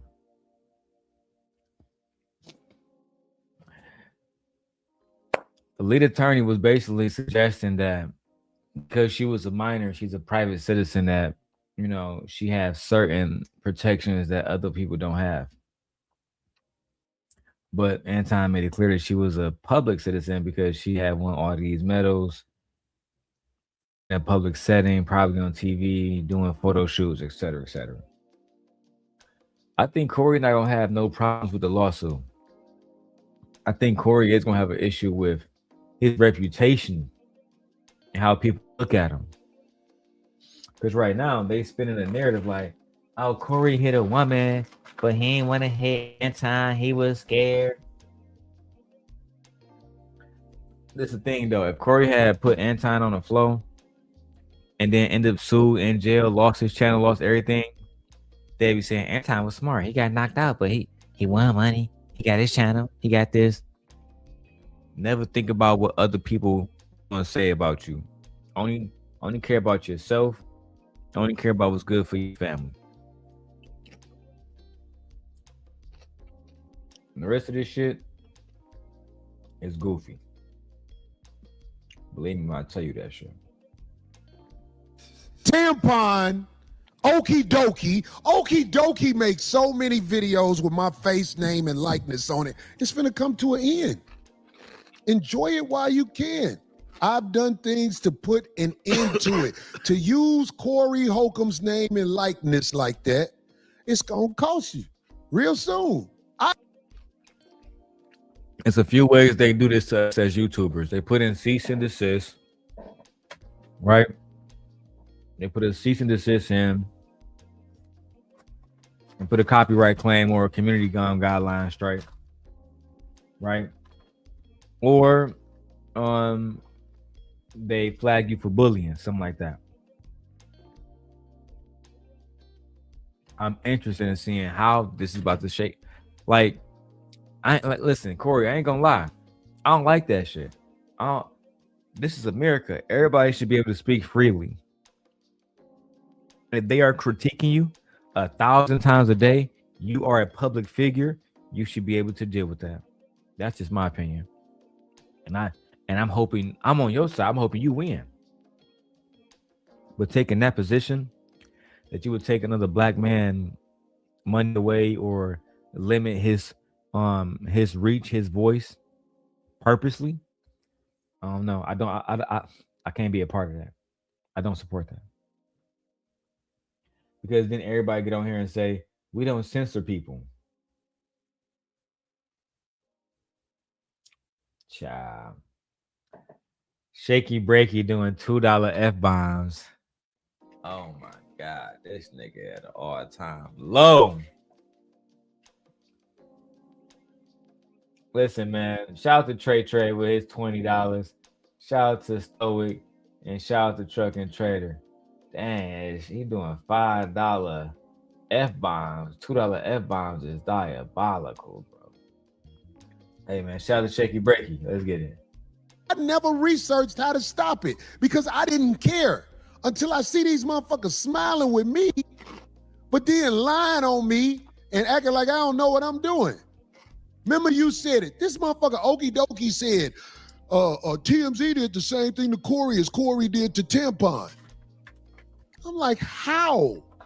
These motherfuckers said I had a gun. Had somebody at the airport ask me about a gun. So Okie Dokie Jackson leading a nigga ass. Dang. Oshay, you said that you said Corey had a pew pew. We don't use that word, Corey. A pew pew at the airport. And that led to him getting searched. Damn.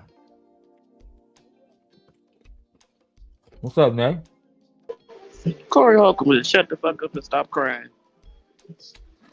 That's what you can do. Everybody's shut the victim fuck up and stop. today. I was like, you a victim all of a sudden. You've been lying and talking shit about people that you barely even do and shit. And now the heat is on your ass because we see that you a dumb nigga. Been a dumb nigga. Now you want to sit and say, "Oh my God, they're lying on me." Oh my God, wait, I didn't have a pew pew. Boy, shut up. Shut your ass up. I had to come up here and say that because I'm like the court. I'm interested to see that court case when it come out because everybody gonna cover that. He think his face. He think that he's like his name is in the media now. Boy, this just the beginning. I'm like, nigga, you on the public platform. This is not a private platform. You're on the public platform. Everything you say will be used against you. So Hello. you wasn't the one that just sat here and said such and such and such. Where you wasn't this you that sat here and said such and such and such? Did you go on Club Shay Shay and say such and such and such? So what you trying to prove? When you take these people to court, what you trying to prove? Defamation, slander. What you trying to prove? Or you just striking people. That's a sucker move too. Because if that's the case, you need to stop. Patrice too, because she said that she don't like Corey at all. Let me say this. No. I don't like what R. Kelly did in real life, but I love his music. I still listen to his music. And I said what I said. I listen to his music.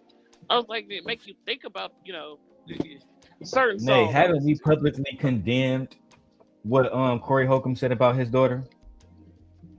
Well, people are all. We did a show about that, saying he was a mark. I said we talked shit about it, but we said something. But these are the words that came out of your mouth. You said it. So I'm trying to figure out why can't nobody criticize anything that you say out your own mouth? That's what I'm saying. It's like Corey, and to OG Patrice, let me tell you where I stand at it. Now, like, I respect Corey as a comedian, right? As a comedian, he is to some people he's like folklore. He's a legend. As a man, I have no personal beef with him, but yes, he do talk shit about black women. He talks shit about his own daughter. He talks shit about black men. He talks shit about Kamala Harris. He talks shit about Donald Trump. He talks shit about everybody. He seems unhappy sometimes, maybe satisfied with life, but unsatisfied with some parts of himself. And that's not for me to address. I'm just watching him go, as a spectator, holding no judgments, only giving an opinion when an opinion is rendered. Exactly. You act like a news channel. Oh, go ahead. You act like YouTube. No, I'm sorry.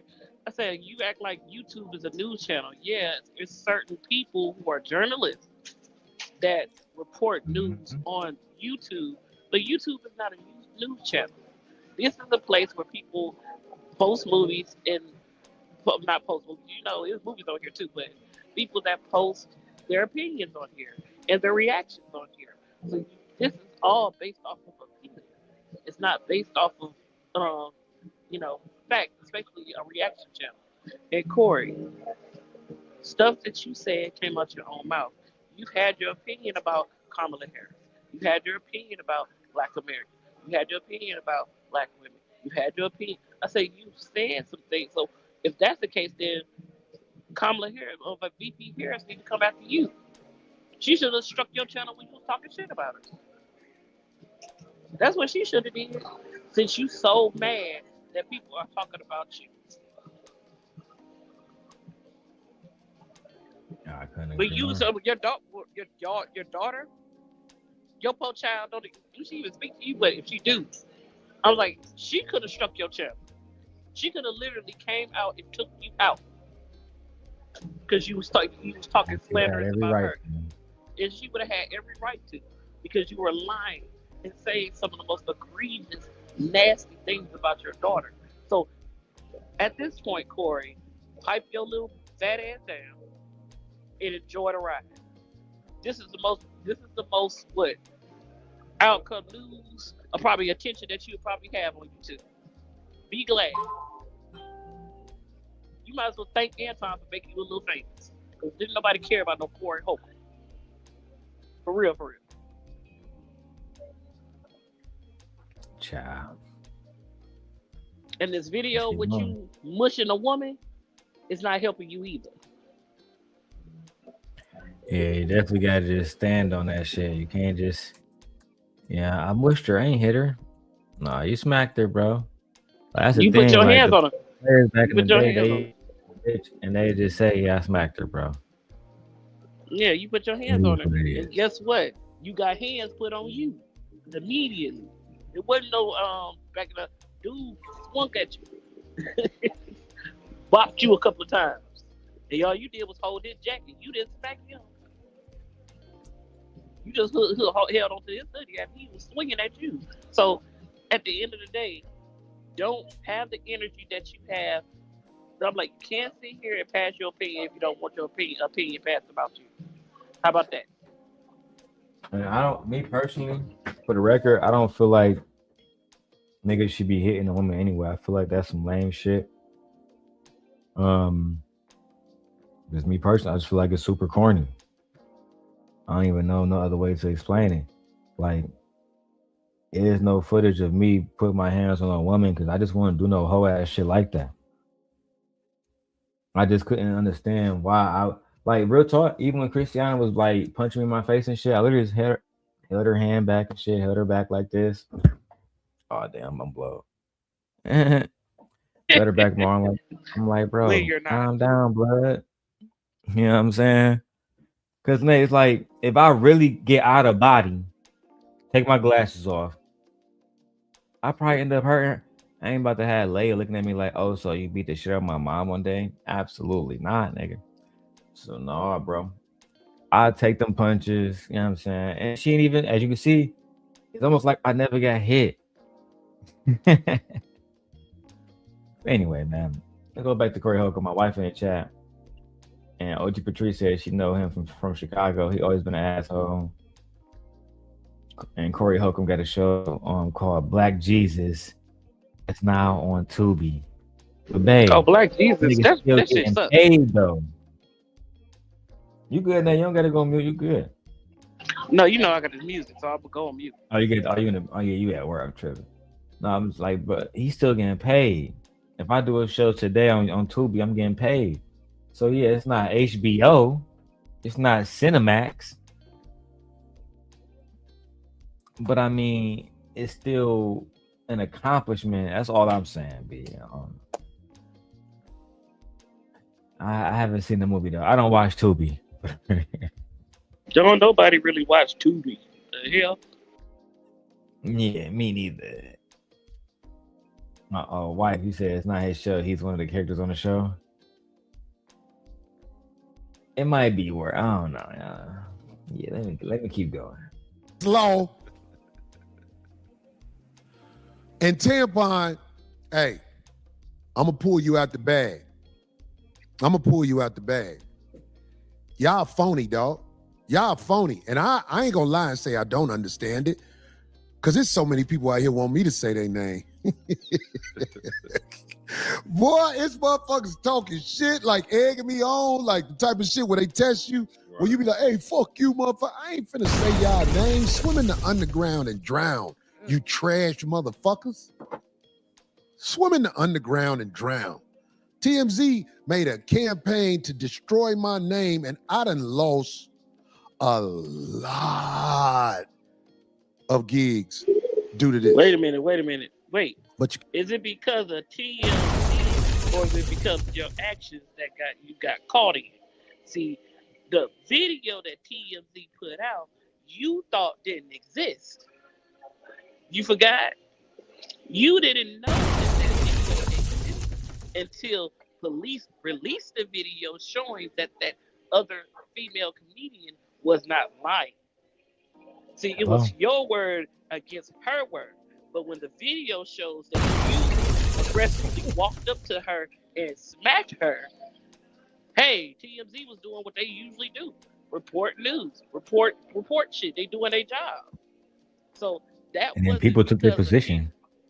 I'm like, and at the end of the day, regardless of what was said, you sat there and put your hands on a woman based off words. Yeah, he should never ran up on her. I will say that.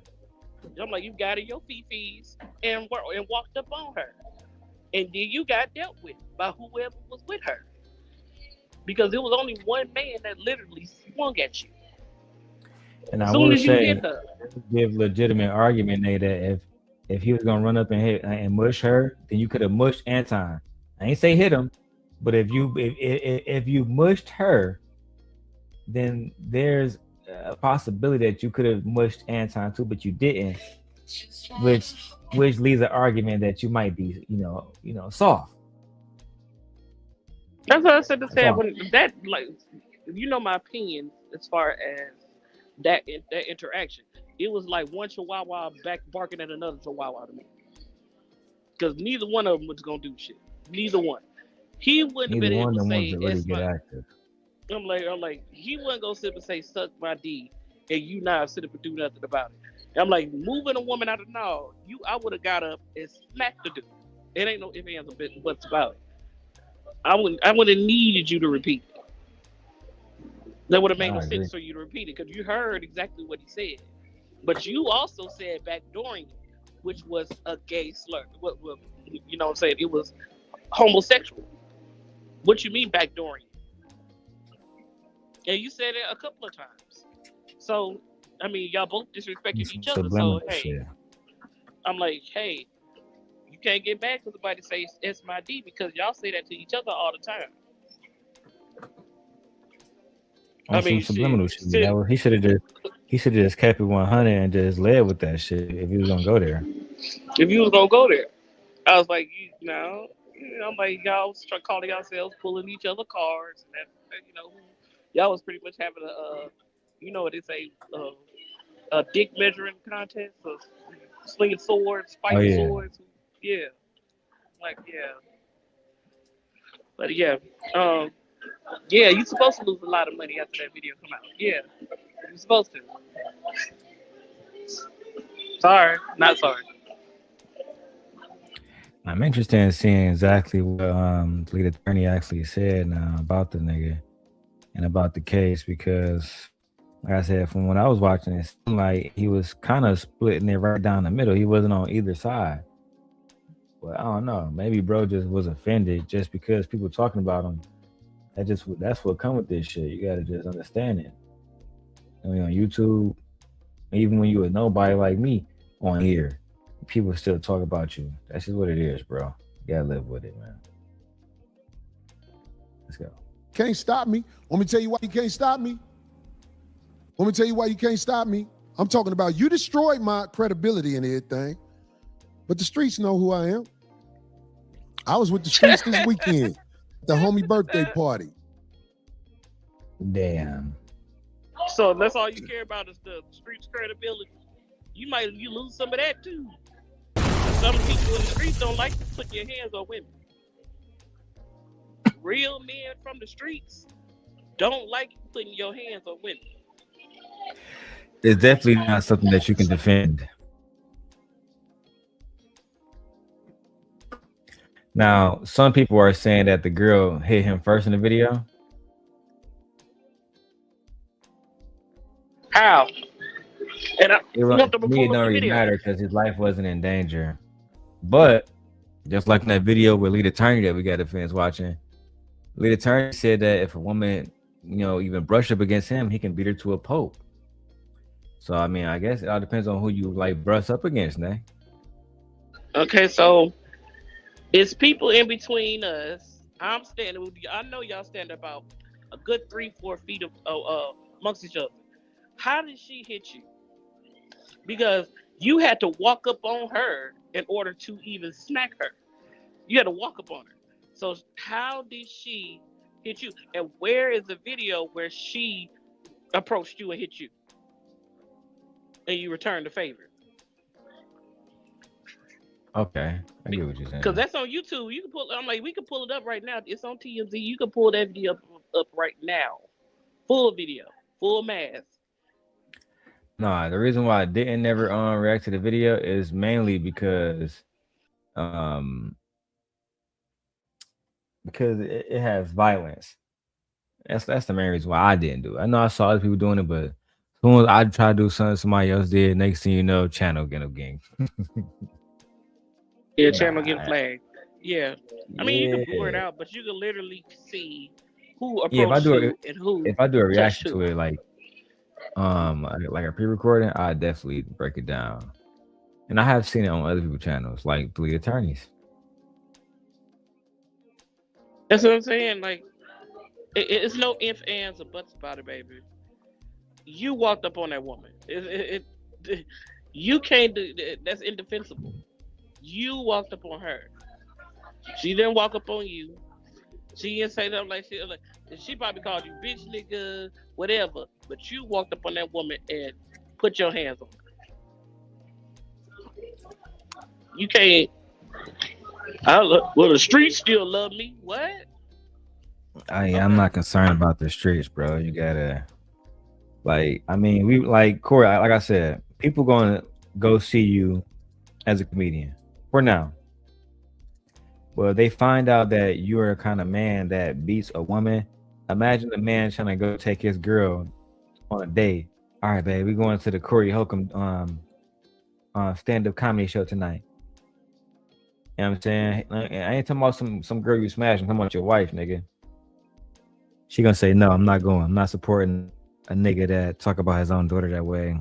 And even though I don't fuck with Anton, that would talk about Anton's daughter that way, especially for no reason. I'm just saying, blood. And even if that's not enough, and he hit women too, come on, bro. No, you gotta stand on something more than the street. Birds of a feather flock together. Trust me. I'm like Corey Holcomb. I don't think the lead attorney would actually. You think you actually hit a woman? Cause they, bro, like 6'8" or some shit. I don't give a damn. He here in Atlanta. Lead attorney know better. He know if he hit a woman, he going straight to jail. He ain't stupid. He can run his mouth as much as he want, but the last thing he want to do is lose his license, lose his credibility, and go to jail. The only time you will be able to do that is if you don't have no cameras around or anything. So you really think that, like, when TLA, I'm not gonna call him his name, whatever. When the lead was saying that, oh yeah, I have a right to beat a woman to a pulp if she brush up against. I think he was saying that to be on some, like, I don't know, because women do get harmed by men like that, like NFL type dudes and stuff. But I just don't see him being the kind of dude that'll ball his fists up against nobody, because you gotta know what comes with that. She might have a brother, she might have cousins, a dad. Somebody might come after you, bro. And what happens when she call the police and then they come get you? What you gonna do then? You gonna lose your license? You gonna, I don't know, bro. I just feel like some of these people just be on her talking. You're not gonna. I'm gonna say you running your mouth. He running his mouth. Go ahead. He just running his mouth. Yeah. I said you're not gonna sit here. I said just because I we can talk. I don't give a damn about the clip, because I got like 80 clips in the bag, and I'm working on my Coursera, so you're good. And I'm bloated. Yeah, that's always. But I said he's not stupid enough to do that. You can talk as much as you want to, even though we know that here in Georgia, of course, either party could go to jail. If you got marks on you, I got marks on me. We're both going to jail. It does not matter. They're not just going to take the man. They're going to take the woman too. DV is DV. Period. Point blank. It has no sex to it. When here in Georgia, but the lead attorney, I'm like, you telling me if I make a mistake and bump into you and say, oh, I'm sorry, before I could get, oh, I'm sorry out my mouth, you gonna punch me in the face? Stop it. Stop it. I don't know why these men sit here and think it's okay to even boast about putting their hands on a woman. Because other men find it entertaining for some odd reason. They find it entertaining.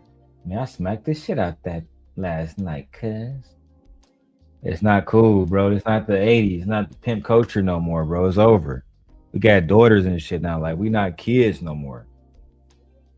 And the older my daughter get, man. Let me keep going if I lose this channel saying something I'm trying to say. The homie Marv, one of the guys from LA. Street people know what I mean when I say that. Marv, one of the guys from out here in LA. Out here in LA, I met a lot of the guys through Laylo. Marv was one of the guys I met. I always look up there like Layla go come Get from the up point, there, man. man, because it's real. The guy. I was at Marv, man, look, man, all the boys and girls from the streets. My last show I did, them motherfuckers was like, man, them motherfuckers, dog, who don't get into it like that with somebody at one time in their life? But they wanted to show a video and a one-sided story at TMZ. That's how they destroy my credibility with the lames. Nah, bro. I was like this. The TMZ video, it was legit because you just should have never walked up on Shorty at all. You should have never pressed Shorty. I don't give a what she said to you. You said she was stalking me. I got a stalker too. I got a stalker that if I was to go into a random chat right now, she'd start sending random text messages to everybody that's in the chat and the content creator too. And then tell them that I'm stalking her. Cha. But guess what, Corey? If I was to see her and she was talking shit, you know what I'm gonna do, Nay? Turn around, walk the other way. I'm not about to be losing it for no losers, bro. I think you put yourself on the line walking up on that woman, because that's the part I did see. Or at least I think I saw you walk up on her before she ever was, before she was close enough to be a threat to you. I don't know, man. She was never a threat. Period. Point blank. I said, okay. She wasn't armed, right? She wasn't a threat. This was after a comedy show. This was after a show. She wasn't strapped. She wasn't a threat to you. She wasn't nothing. She was a stalker. Why are you even confronting a stalker? You know, a lot of people get hurt by stalkers. So why would you even confront her if she was quote unquote stalking you? The nigga, you ain't that cute to be stalked. I'm sorry. I would have personally made sure I had security or an officer there right there and say, hey, this woman is stalking me. I have a security order against her or PPO or whatever. And somehow, some way, or I'm not doing the show. Fuck it. I just stay home that night. It's not gonna be worth it for me to get into a situation where I'm getting into an argument with a woman who I know is stalking me. Seems kind of productive, bro. And now look at you. As soon as the Anton shit come out, this comes out, and people are trying to frame it as a W. I'll say this. The next few months is going to tell us who really came out on top in the situation, Anton and Corey Holcomb. I'm rooting for you, Corey, but that don't mean that it's going to happen. We'll see, man. I want to get to the part. I think this might be a little bit more, but let's get it. With the lames, they don't know no better. They watch TV. That's their Bible. So they destroyed my name and reputation with the lames, the people who I was building up. I've been getting into my godly type of talk, but I'm just saying, it's like, yo, it is what it is, man. That bro said you been getting into your godly talk. That's straight cat. I'm done with the video, because I'm done. I don't want to hear no lies from you, bro. You're not a Christian any more than Anton is. And I've never seen you talk about Jesus on here. You're not DMX. I've never seen you come about God on here at all. You destroyed my reputation. No, they didn't. They told the truth on you when you thought it wasn't. You destroyed your own reputation. You just didn't know it was caught on camera. Candid camera was rolling, and you got caught. Po little chink ting. Played yourself. Completely played yourself. I'm surprised he didn't go to jail, Nay, to be honest. I think she's going to press, but if it's her word against his, and then you got people that's not going to go ahead and tell the truth, then you can't persecute. But now that this video is out, yeah, she can literally, if his statute of limitations is still in effect, she can still get him arrested if she wants to. But 9 times out of 10, he gonna have to pay her some money. He gonna have to pay her more than likely. But she like I know she's considering, suing or something because he literally, I believe I believe she did an interview where he literally pretty much like kind of ruined her reputation as a comedian because she's a comedian herself, and that it's easier to get rid of a woman than it is a man. Some men can sit here and do all type of shit, including your president, and still not seek the repercussions, and still have other men and women defending them. They bad behavior. So, yeah, I hope she seeks justice as far as the assault that was put on her. I hope she does. Because the video did validate what she was saying. So, moving on to the next kind of clip. What else we got? Oh, man, we got a lot of shit. I'm looking up for this other video. This nigga named Deante Kyle. I think he run that channel, Grits and Podcast or some shit like that. Have you heard of this nigga channel? Who? Grits and the Grits and Podcast channel. He was talking about recently FBA people. Oh, the people, the FBA people that sit up and pretty much want to be racist against other people. You're not black enough. Ain't nobody that's the hue of you and I from America. Period. Point blank. Bottom line. Your ancestors come from the motherland. Period. Point blank.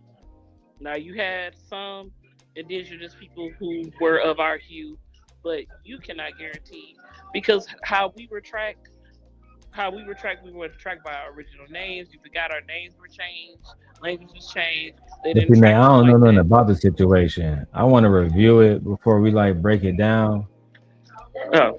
I get what you're saying about it, but I don't know nothing about that situation. I don't support either one, like either side. I don't care about FBAs. FBAs is another name for black white supremacy. My bad. To me. Go ahead. All right, let me go to this video right here. Let's get to it. FBA, the Foundational Black American. These niggas ain't involved in nothing outside. They ain't doing shit outside. They on the internet looking for niggas that look just like them to degrade and call tethers all day. I don't see these niggas doing no work against none of these fucking Nazis, none of these fucking Klansmen, nothing. All I see is them niggas calling out other black people all day. Yep. That's divisive as fuck. Questioning niggas. Where you from? Where was you born? Nigga gotta show you your freedom papers? Damn, massa. I gotta show you the freedom papers? Who is these niggas on this nag? Bunch of motherfucking Stevens over there trying to check a nigga blood. Want to check a nigga papers. Sound like ICE. Another 3-letter organization. Healing and perspective or hate speech and fear mongering. But a lot of us only know how to be in community with abusers. So when niggas start talking about healing, when niggas start talking about organization, we start talking about inclusion, we start talking about mass communal practices. You've never seen that. That's not your experience. That's not where you feel comfortable. Calling niggas names, checking niggas verification. What hood is this? What hood is that? Now, if we was gangbanging and killing each other, it would be a problem. But it's not a problem when a nigga asks where you from and it's on the internet and it's on the basis of a culture that we created out of oppression. You don't want to let other niggas participate in your culture because they come over here and degrade him. And you know the business of colonization better than anybody. These niggas is brainwashed. I'm not going back and forth with no nigga that come here from another country in search of the American dream when I know this shit is a nightmare. I'm not going back and forth with no nigga that think he finna get some favor from these white people. I see you niggas that's born in America do the same shit. Michigan head coach, that nigga ain't no tether. Stephen A. Smith ain't a motherfucking tether. How many niggas have we seen tap dance and degrade black people that are from America, born in America? When niggas do it from abroad, I don't say it's an issue with them. I know that they're brainwashed by the system because they went through colonization over there just like we went through it over here. Why the fuck is they leaving Africa? Because Europeans are destabilizing their countries, inserting capitalist dictators, fascist dictators in more democratic socialist societies, toppling governments, and then sending the niggas fleeing. Where do they go? To America. And what do? They come through with their religious minds, with their colonized minds, and destabilize Black American revolutionaries because they don't know no better. And it's a bunch of niggas in America that don't know no better. They only are used to being in community with abusers. We have been oppressed in this country for 400 years. Some of us don't know how it feels not to be oppressed. Some of you ain't comfortable if you're not oppressed. You've never created an idea of what freedom looks like for you. Black Americans, and I advocate for this. Nigga, me and Big Cat are the blackest of Black Americans. We are true to the Black American experience. We are proud. We also understand that our story doesn't start here nor end here. The Panthers were Pan-Africanists. Marcus Garvey was a Pan-Africanist. All the leaders and things that came before you that gave you the blueprint to feel revolutionary were also thinking about global movements, mass communal practices instead of micro movements. And Yeah, that was I've seen the this. first video I came across. I said I've seen him. I think I've seen you a couple of his videos. But yeah, I've seen him, and everything he just said is true. I mean, where the lie at? I don't think he told a lie. I gotta get to the other one when he talked about Tariq Nasheed, where I guess he put he addressed him by name. Yeah, no, I saw that one. Yeah. That's what I was saying. People who consider themselves FBAs, it's just another name for white supremacists in the blackface.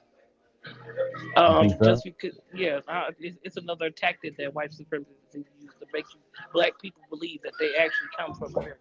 Yeah, the Native Americans, the indigenous people, there were some very small Black settlements here, but you cannot guarantee that you come from that particular settlement because though they didn't track that way, we didn't read and write the same way. So how were you going to be able to translate their language when it came down to white people? Because white people, I'm like, we, even the slaves on the slave ship didn't speak the same language. You act like people didn't come from different parts of the West African continent. I mean, like I don't understand that. We don't have our original names. So when I hear the FBA stuff and you're not Black enough or I don't like stuff like that. You trying to find another just because we are oppressed. You trying to find another culture to impress because you're getting beat up on. That's not cool. I agree. That's why you got something to say about quote unquote tether, a person whose parents came here as an immigrant when we all came here as immigrants, even the white folks. That's why I don't even understand the immigration system. Who died and made you die and said that you own this land? Because when you die, you don't own this land anymore, correct? I think that I need to watch the part with to see what the FBA had to say, because like I said, I don't know either side. You know what I'm saying? Of course, I understand history, but I'm open to the possibility that there were Africans here before colonization as well. You know what I mean? Of course, that's what I said. It was small tribes here that were indigenous Blacks or whatever, but we cannot guarantee that you were from that tribe because the system that we have wasn't in development. They didn't track those people. We're not like Ellis Island, where you could go to Ellis Island and find names of people who came through Ellis Island. Most of us came through the South, and they didn't track us like that. So, yeah, I see the sentiment, but no, you can't really guarantee that you are FBA here from America. Even with the Homestead Act, you can't guarantee it because they tricked us out of that too. People got to read. If you don't read, you're not going to know anything. And then even after they read, people are always going to do what they want to do. And honestly, we don't need to be fighting. This is our month. This is Black History Month. A lot of people don't even know that this month is Black History Month. Have you had a Black History segment today?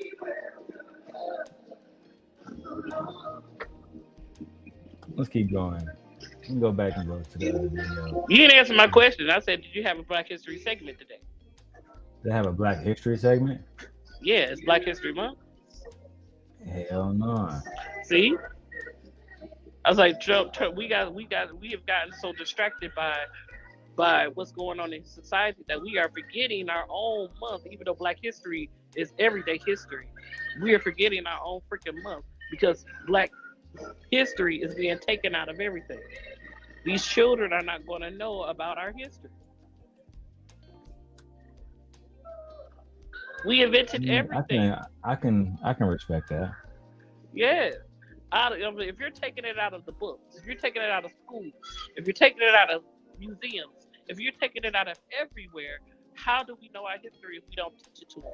And we don't even have a complete, accurate amount of it because it's word of mouth. We need the books. We need the ledgers so we can see what we have accomplished. You're talking about many, many inventions that were made by us, including the very microphone that you're talking on. See, that's what I'm saying. But we too focused. We're focused on everything else. We're focused on who's Black enough, who gonna get reparations. That shit is astoundingly xenophobic to me. I couldn't agree more. Who is Tariq? What up, Tariq? I ain't seen you in a minute. Tariq said we can remember history and stay on point with current events at the same time, right? Come up, Tariq. The link is in the chat, bro. Look, I'm chilling. I got a lot of shit going over here. You can come speak up because I don't know any FBA niggas, so maybe you one of the FBA niggas. I said we can speak about a history every single day if we can, if we do. But how many people do you see even here on YouTube speaking about Black History today? Or say anything about Black History Month today? Yeah, what's the day? The 3rd, the 4th? We're 4 days into our history, Black History Month.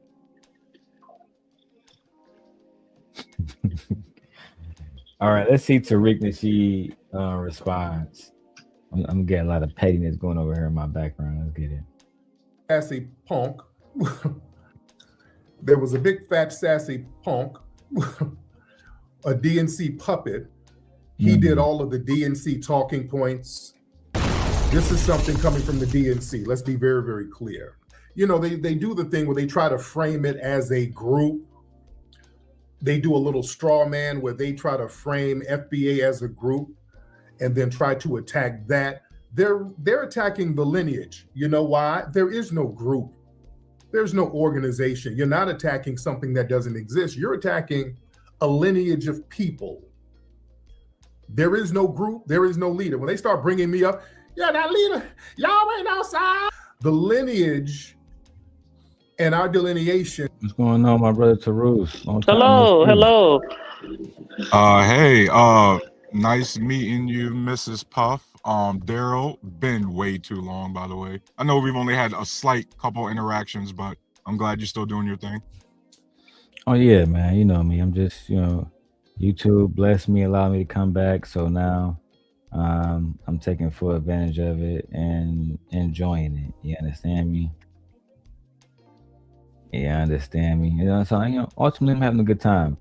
Did you see this whole situation between Tariq Nasheed and what's bro name? Deante Kyle, the Grissom podcast guy? I've tried to stay away from some of the. Bro, me too. I'm not really into that whole black person versus black person talk shit. It's crazy, man, because like I've done my lineage, my ancestry, and all that, and at the end of the day, bro, it's not like it ain't helping with my Verizon bill. You know what I mean? Like, it ain't helping with my fucking mortgage. like Mrs. Puff, like I wanted to hop up and tell you, Mrs. Puff, I agree with you. I just say like we have to do it simultaneously because like how you was talking about how they're removing that education in our public schools, right? It's because we're not paying attention enough that they even put somebody in charge of the Department of Education to pull that off in the first place. Right. You get what I mean? So it got, unfortunately, and I know we be asking a lot from everybody, including ourselves, but unfortunately, Mrs. Buck, it has to go hand in hand. It has to be both. You know what I mean, I see the aspect of what you're saying because we got a white woman as the leader of the Department of Education, and the Department of Education ceased to exist. So how are you the leader of the Department of Education when it's not here? Like you dismantled the Department of Education. And so, all of this, by the way, was intentional. Yes. Right? Yes. I'm like, these children, like I said, these children are not going to know if you keep pulling books because you worried about a good book talking about the LBGT. Let's make sure we keep it short, and then I'm gonna go back to the video so we can hear what Tariq Nasheed said and response. That way the audience can keep it on. Yeah, because you're worried about those type of books, but you're also simultaneously taking away books such as Black History, Black as Fuck, or you take it away the Langston Hughes books, African American Studies history, and the only way you can get African American history is through college. That's not cool because we need to know about a history here in elementary school. How am I sitting here as a Black kid in the elementary school? How did I come to be in this school? How am I able to sit next to a white kid in the school if I don't know the history of segregation and desegregation? I agree 100%. But we can go back to the clip. No, I agree. You definitely got to have the right information. Don't want to have misinformation out there at all. That's literally that's part of the reason why I don't like get myself involved with those kind of conversations, because there's too much implicit bias inside the conversation instead of just keeping it a fact. You know what? Let's go and look at this one right here. Here we go. Is a power move that they were not expecting. This is whooping everybody's ass. They are trying to contain it. These people are very upset that we have stopped the tethering. They are very upset that we've stopped the abuse. We've stopped the hustling of us. You understand? Yeah, if anybody says Tariq is the leader, that's them deliberately lying, wasting your time. And again, he hit on all of the talking points of the DNC. Look, every election cycle, they come around, circle around, try to disparage me, try to discredit me. They've been doing this for like over a decade. They do this every election cycle. Now they're trying to disparage the entire lineage, ladies and gentlemen. Some of this stuff. It's been nothing. All I see is them niggas calling out other Black people all day. That's divisive as fuck. Okay. Ain't that what you doing? Yeah. Yeah, you're literally calling out other niggas right now. I don't know, bro. You see what I'm saying, Tarus? This the blatant hypocrisy in this shit. Like, why not just leave them niggas alone and let them be? Bro, I originally came, with this idea of like the heritage and stuff. Originally, I think y'all heard about it before. It's called like ADOS a few years ago. Right, African descendants of slaves. And I thought the whole distinction was mainly supposed to be about just like a policy specific thing, like the reparations or something like that. I didn't know it was gonna morph into this whole like self-segregation movement. Kind of crazy, man. But why is what is it for? Because you're sitting to talk about tethers. What's a tether? Because these are children that are born here in America, which makes them American. Their parents are foreign, but they're American. So how are they a tether? They're technically American. They were born. I feel like that word is only used in most like in places where it's trying to be disrespectful. Yeah, in a way. Most times people are not going to use that word. Yeah, I was thinking, if you're sitting up talking about a person's parents has nothing to do where they originally were born. And if you were originally born in America, you are American. It doesn't matter what your parents are. One parent could be from But that's Ethiopia. why both sides is wrong, Nate. Both sides is wrong because the undeniable truth is this: there are Black Americans that have, even myself, that have experienced we're not like them. I'm from Kenya. We're not like y'all. I couldn't possibly understand or fathom why y'all still living in projects. You know what I'm saying? I've had them conversations with my brother. His girlfriend is from Kenya, where she just couldn't understand Black culture, never will. Coming over here 300 or 400 years later, when you can walk the streets freely, is completely different. When you can, as a woman, vote, completely different than what my grandmother had to deal with. For example, being born 1931 in this country. Whole completely different experiences. And I'm just saying, like, for me, the reason why I don't get into those conversations about it really is because it's a lot of nuance. It's too many variables and too many implicit biases. It's some people that just don't care about the truth. And this is what I do believe the truth is. I do believe that there were Black people on this land before it was conquered. Okay.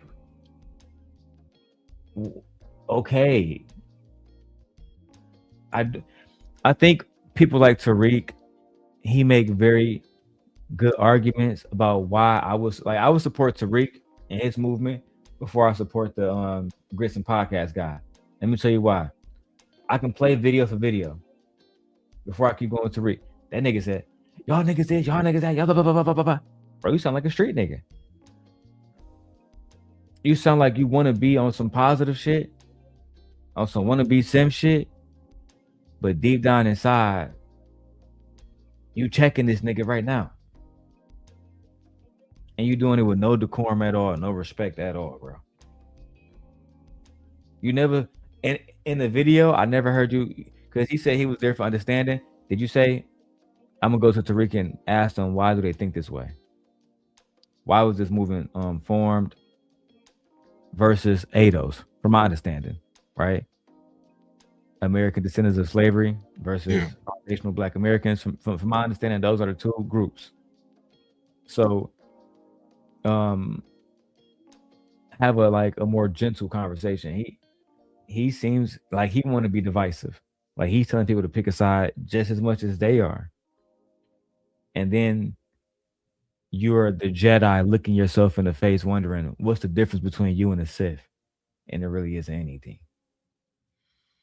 Yeah, for the most part, I agree with you, Darrell. I think with Tariq, the reason I would agree with you and side with his movement is, I think when you look at history and you understand pattern recognition, the people that make the most waves or any sort of progress, they're gonna have radical or sometimes extreme points, right? And a lot of times it's like I hate to compare it, but it's almost like Trump. It's like, well, if all the Republicans got their way and tried to nerf Trump for what he is, Trump would never be president. You get what I mean? And it's like, it's the same thing with like a Malcolm or MLK. I'm not trying to make the direct comparison, but just the pattern.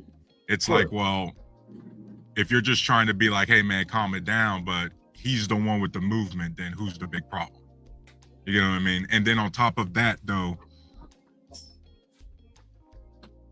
this is where you're saying it's nuances. This is the part where I highly agree, because at the end of the day, bro, I've heard some Africans make the argument or say the things that you just mentioned, but I've never heard any Africans really be like, we wanted to be included in like a reparations thing. And that's why I keep trying to harp on it or hope that that's what they're talking about, because other than that specific policy issue, I don't see a reason to delineate. You get what I mean? But Like, they I do don't. that, bro. They be. I'm trying to tell you, they.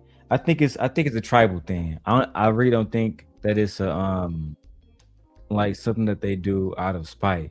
But like I said, my brother's girlfriend, she's from Kenya, and then there's all kinds of different tribes in Kenya, all kinds of different people that speak different dialects and shit. She could never, no matter how much she read, no matter how many boys to the hood movies she watch, you can never truly understand somebody like me and my brother because you wasn't from there. Like I could never understand somebody who grew up in a tribe. I can act like it for a while, like you know what I mean, like I understand, but for the most part I just won't. You know what I mean? It's a reason why when we talk about black on black crimes, it always goes back to proximity. And then we talk about white on white crimes and we look at the stats, it goes back to proximity. You know what I mean? Who you around defines a lot. It defines culture, define your thinking, defines how aggressive you are or how aggressive you are not. I think that we talk past tribalism a lot. And a lot of these guys on here, like Tariq and the other side, they're just being tribal. They're choosing to flock to whatever identity they have. These guys genuinely believe that their ancestors was here building shit with the Native Americans. Fine. The descendants of slaves want to honor Africa, right? And honor the tribes, and honor the people that lost their lives just crossing the Atlantic. You know what I'm saying? Yeah, that's what scares me, Darrel, with the movement. That it, because I don't think ADOS really exists. I think it evolved into this FBA thing, and unfortunately, bro, at least in my opinion, not everyone, but there's some vocal people out there that either knowingly or unknowingly they're using these white nationalist, Christian nationalist talking point, like ancestral homeland and foundational this and like what's next? You guys gonna be saying blood and soil? White supremacy. That's what I'm saying. It's another form of white supremacy. That's what I'm saying. What I want you to give me, as far as black lineage, I want you to give me how can you determine your black lineage if we are not called the names that we were originally called. You gotta remember, our names were changed when we came over here. We don't have our original name. So how can you track your ancestry on how you can find that you were in Chicago, you were in Michigan, your tribe was in California, your tribe was in Georgia? How can you find that when you're not called your original name? Your name was Kunta Kinte. No, your name is Toby. So how can you find your lineage? And who do you track it by? So, a lot of the ways that you track the lineage, like for example, when I was doing mine, thankfully mine wasn't too hard because I got a lot of, we'll say, struggling family members that live amongst West Tennessee, northern Mississippi area, like the Corinth and the McNairy County, Tennessee. Huge, like old slave era. Just it's an unfortunate thing. But you start with like the census, right? So you start with like the census started in like the 1850s and things like that, and you just try to trace your name back along with, like I did Ancestry DNA, and so you get the blood relatives that pop up, and then you really line it up with that. And so, like for example, my ancestors are mainly from Western Tennessee, Corinth, Mississippi area that were transferred from the Carolina region from the slave ships. You know what I mean? So you pretty much Gallagher-Geechee. what they call the Gallagher-Geechee. Yeah. And that's the thing, Mrs. Puff, is there's so many of us that can do that. A lot of that documents and stuff got burned up not even just intentionally, but sometimes, you know, Mrs. Puff, like shit just catches on fire. You know, you're talking about courthouse made of wood in the middle of the woods. You know what I mean? Like shit happens. You also, as you know, as you guys know, Darrel, you know, it was a lot of phonetic. I forgot how you say that word, but they sounded it out when you tried to spell your name and everything, and so on the documents it's not even spelled correctly depending on who filled it out, right? But it's actually very, I'm not gonna say it's easy, but it's actually very simple to trace your lineage. Yeah, I'm about to go back to it. I mean, my family, we got documents going back to when our family was first purchased. You know what I'm saying? So I would have to maybe I'll do a video about that. But for the most part, I was let me switch one of these out. That's what I was trying to do. Boom. For the most part, I just don't give a fuck, bro. I ain't gonna lie. I'm not really interested. You know what I'm saying? All I care about is the story that I know, going back to my grandparents, et cetera, et cetera. I'm not really interested in hearing about stuff that happened, you know, in the 1700s and shit.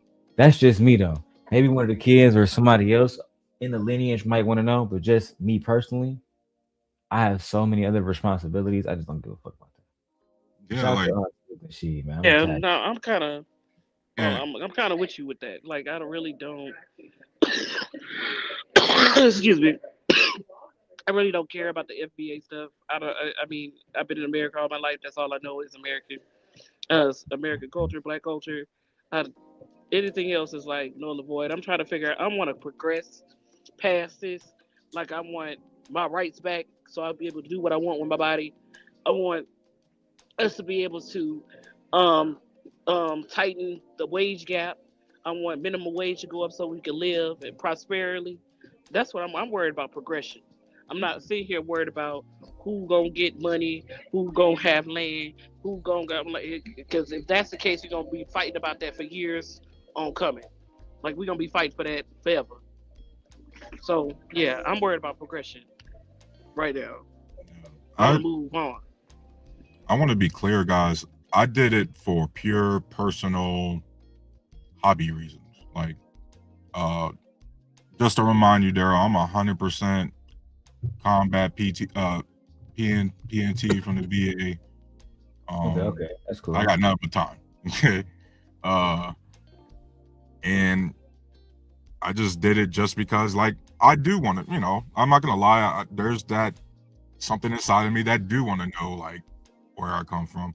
And guess what, Mrs. Puff, like, when you do the DNA test, this is the part where I really stop trying to break it down, because you get to where they break down your ancestry by the region in Africa, and it's just blotted everywhere in West Africa.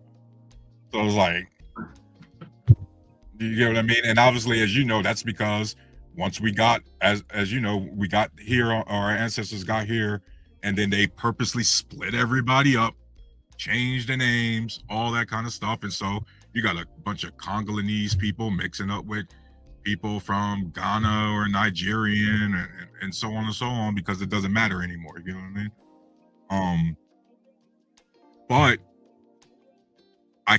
But I'm really grateful that I did that, because it does matter when you're talking to the enemy.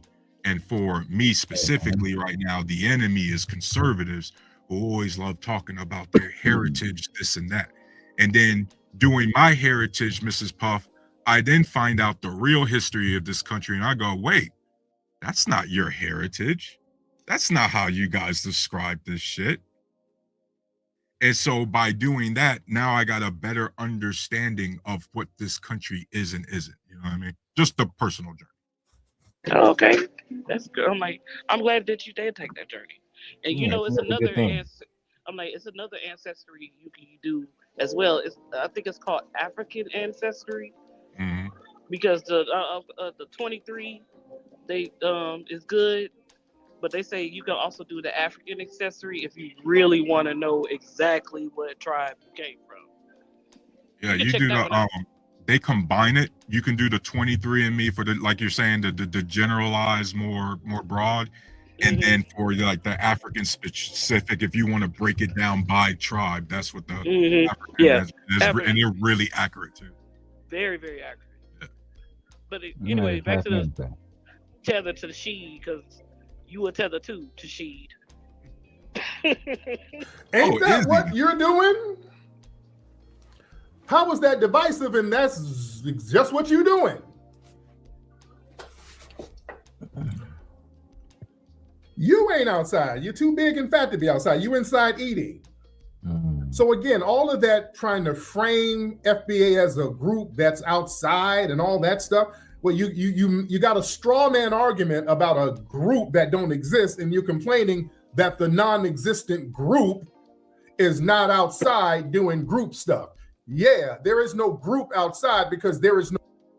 For one, bro, that's just straight up cap. Like when I see Captain Tazark and all them niggas in New York, they be outside all day long. Like the one thing I don't like, that's why I'm upset at Freezy right now, is we can go to war and we can be at each other's throats, but why do we need to lie and fabricate on each other? It almost make us, in my opinion, as black men, look like hoes. Like, imagine me going to Tariq, you said you served the country, right? Imagine me going to somebody, because me and Tariq got problems, and saying, man, that nigga lying about that valor shit, bro. Fake metal ass motherfucker. You know what I'm saying? You know what I'm saying? Just to try to earn them as an ally. And what kind of person am I to bring an ally in under false pretenses? You know what I'm saying? Like, to me, that seemed like some hoe shit. I don't know, bro. I just don't like it. A lot of those guys are outside. That's why I didn't like the young man video, the Grits and Podcast dude, because he was yelling and screaming like a dude in Chicago, like on the street and some shit. You talk about Captain Tazar, they're Hebrew Israelites, so that's different compared to when we're talking about FBA as a whole. I'm just talking about like his video, Nate, and how he carried himself in the video when he was checking them. But you're still not negating the fact that he did not lie. Though. We don't see. Did not lie about what? I just negated that. He said that these niggas are never outside. But Tommy G, one of the biggest like documentary type channels that go from hood to hood, was outside with these niggas. But is he FBA? Was literally titled inside of one of America's biggest hate groups, and they was outside. They train outside. They work out outside. Is it FBA? Yes, then they consider themselves real quick. FBA is strictly a lineage, right? That's not some sort of. It's not like BLM. Exactly, it's not just a group. Like they consider themselves FBA, Foundational Black Americans, and that's something that also Tariq addressed in the clip. Is just because they don't have it in a T-shirt or something, don't mean it. A lot of people consider themselves FBA. So if you're Foundational Black American, they were tribes in America. So what tribe? No, Nate, I'm just, first of all, let me say this. Let me go to the video real quick. Let me just show it. Because the only thing the only thing I'm saying is the young man was speaking almost like he didn't have no fucking intelligence. And then he said they're not outside. That's not true. He's almost acting like the only people that's claiming this FBA shit is people in front of a microphone. That's false. No, but like, we know the Hebrew. That's like somebody saying the only people that talk about the manosphere is people in front of microphones. Well, a lot of people didn't know about the manosphere until it was people in front of a microphone. A lot of people didn't know about manosphere until it was people in front of a microphone. So yeah, that movement didn't come to be until we saw people on the microphone. So as far as FBA, which has become, but that's not the argument, Nate. His argument is they're not outside and they're only inside. That's not true. It's just that simple. There's no kind of argument against it. You keep saying that they're not outside. They're inside. They're not outside. What part of FBA is not outside? Because Hebrew Israelites are different from FBA. But if they claim, if they identify as both, as I made the example, and they're outside, then what are we arguing about? Hebrew Israelites don't come from America. Hebrew foundational Black Americans come from America. Nay, can you tell me 5 things about Captain Tazark? I'm not talking about just a general Hebrew Israelite. I named the name, so can you tell me? I don't. I'm not worried about Captain Tazark because I've seen Captain Tazark. But that's the example that I gave. That's what I'm saying. As far as Hebrew Israelites are not from America. FBA. But I never said Hebrew Israelites. I said Captain Tazark and his group of FBA men be outside. Tarus, do you remember me saying anything about Hebrew Israelites? But that's what Captain Tazark is. But that's what I'm saying. But he also identifies as FBA. So Mrs. Puff, she not a lot of the Hebrew Israelites here in America, they're born and raised here in America, and so it's like no, Mrs. Puff. So like a lot of the guys that rep the Hebrew Israelites here, or at least they identify as that, their lineage is FBA still. So you can be an FBA and a Hebrew Israelite. They're not. They don't contradict each other. The Hebrew Israelite ideology comes from Africa. Yeah, I agree. That's what I'm saying. So if you're FBA, your ideology of the Hebrew Israelite is not going to be of Africa. You will have an American ideology. Right, because you're basing it, logically, Mrs. Puff, you're basing it off of genetically, right? It would be Ethiopian, Sudanese. Yes, those people are. That's what we're talking about.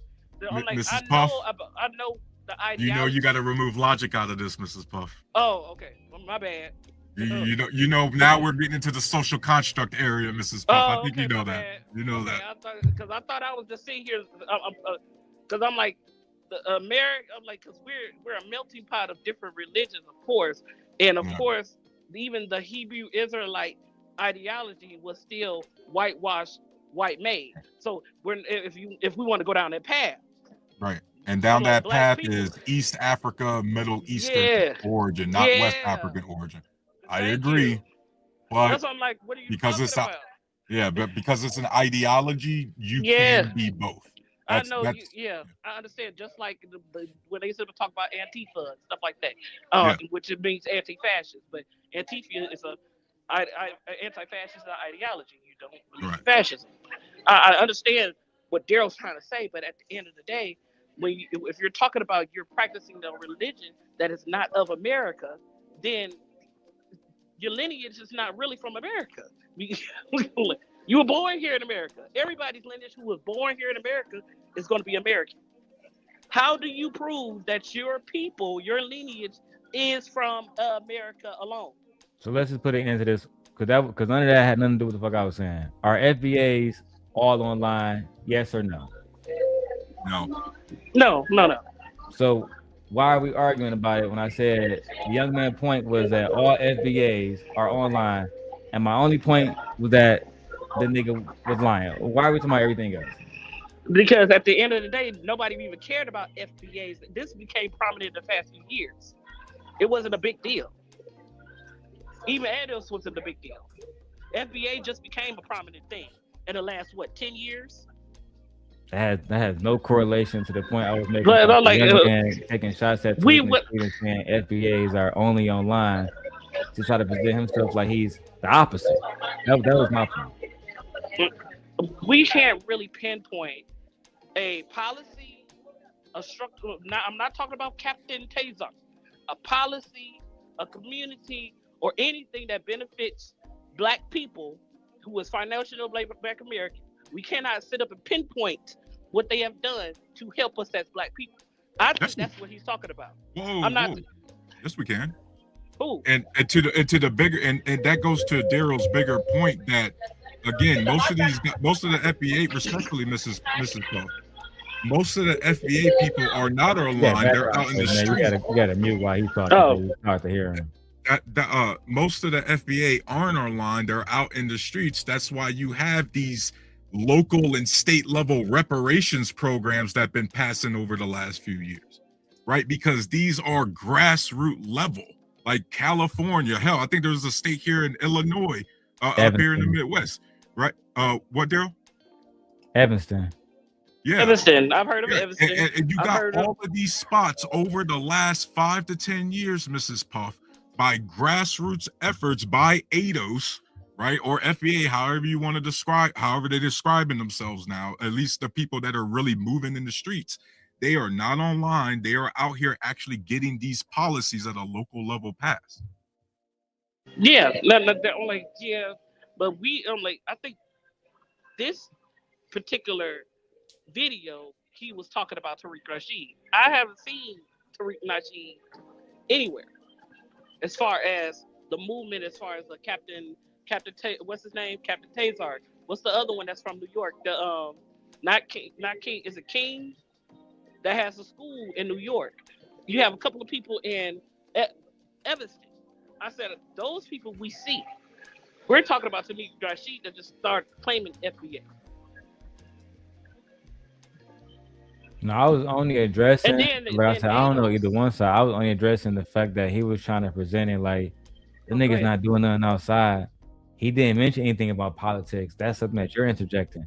I'm talking about what that nigga said. He didn't say anything about none of that. I said, and then, dang, because you made me get my thought right there. Shit. Nah, it left. Damn, it left. Damn, it left me. Now, go ahead, because it left me. No, we can watch it again. This shit is divisive. FBA, the Foundational Black American. These niggas ain't involved in nothing outside. They ain't doing shit outside. They on the internet looking for niggas that look just like them to degrade and call tethers all day. I don't see these niggas doing no work against none of these fucking Nazis, none of these fucking Klansmen, nothing. All I see is them niggas calling out other... Tariq, have you ever seen this nigga doing any work against any Nazis? Have you ever seen this nigga running up on any Nazis anywhere, bro? I haven't. This is my first time seeing this dude, and that's fine.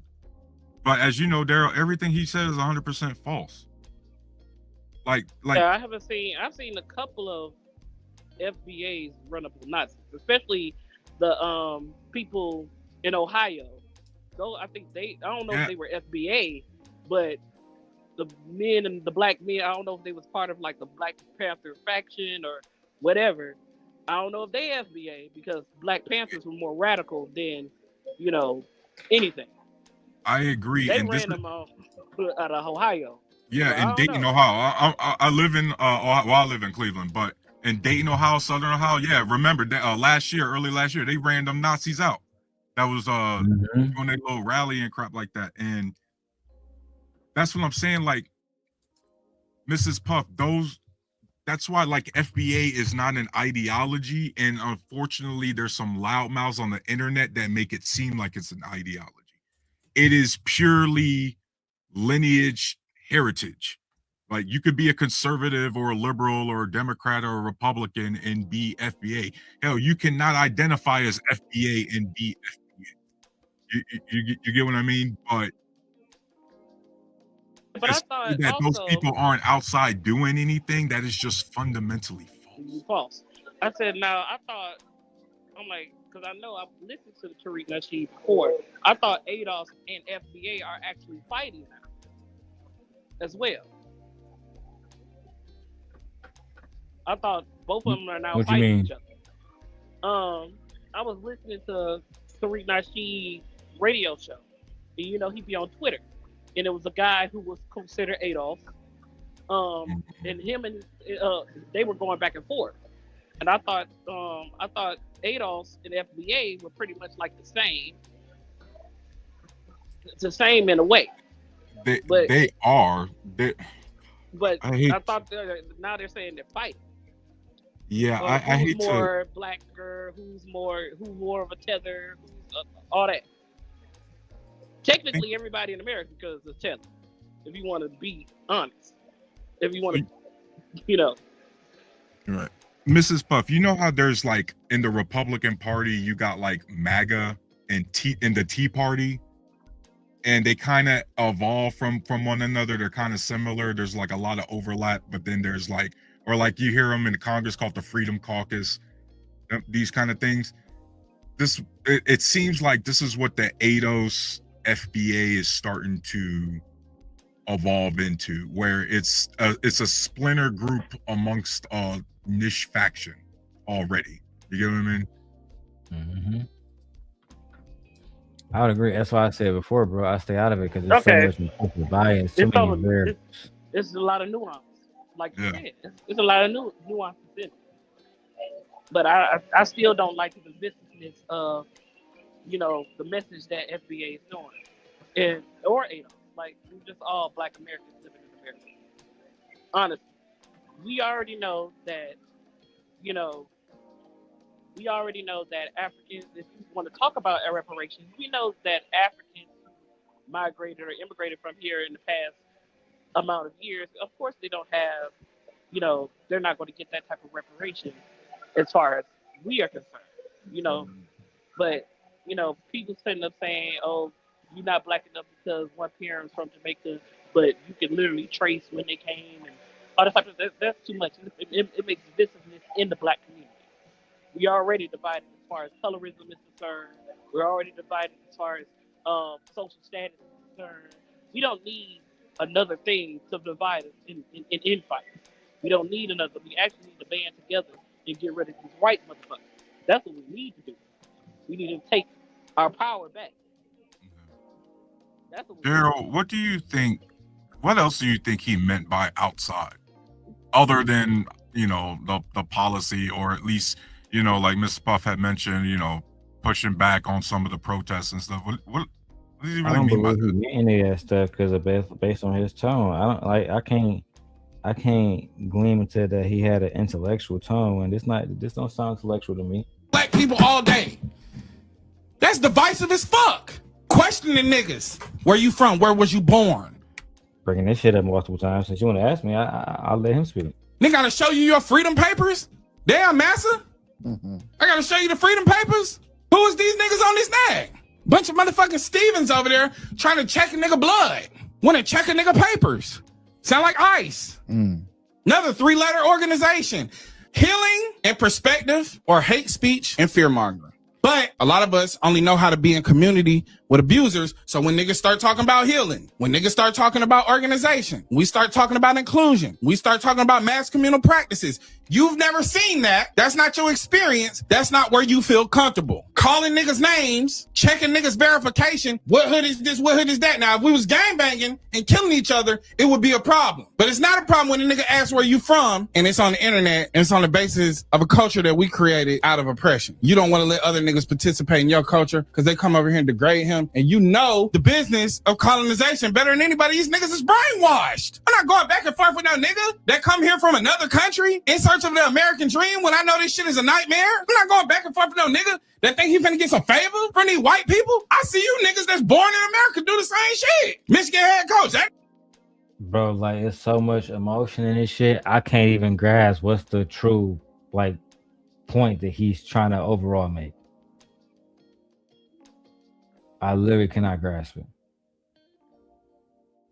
at all. On top of it, and I'm not mad about this part, but it's clout chasing. Why are you going after Tariq specifically? It's a million of them FBA niggas out here. Why you go at the biggest fish you can find? The one with an actual track record of being outside. Bro, this is about clout, bro. I'm not mad about that. I'm just saying it's like, because what I'm doing with Anton's about clout. But at the end of the day, I just don't understand what point he's making. You're saying not to be divisive while you being divisive. You're saying basically not to be disrespectful while you be disrespectful. I've never liked the FBA versus the ADO shit. I see a group of black people. Why not just everybody can't be together? Y'all niggas will find a reason to separate yourselves. You don't even need white men to do it no more. I think that's his point. We're finding reasons to separate ourselves from ourselves. At the end of the day, them niggas, like we said that already, them niggas do that themselves. Trigger Mike don't consider himself the same as me and Jay Prince. He consider himself an African nigga. That's what I'm saying. So when we talk about FBA, what do white supremacists do? They other themselves from other people. We're white. You're not. They don't care about foundational white American. And you it's think just that's we're white. Divisive and racist? Yeah, of course. Of course. No. Why are you showing the prejudice That's against your own? it's Why not are you divisive and racist to be tribal. That's how I feel. Tribalism is okay. I'm not sitting to talk about tribalism. I'm talking about the talking points that FBA use is based off of white supremacy talking point. It's pretty much the same. At the end of the day, when you got people walking up on you like ICE, who see you as who can literally walk up on you as a black man, don't know that you're a black American, and ask for your papers. They don't care about you being ADOS. They don't care about you being FBA. They only can see that your skin is black. That's all they see. They don't see anything else. They're not going to be able to differentiate anything else.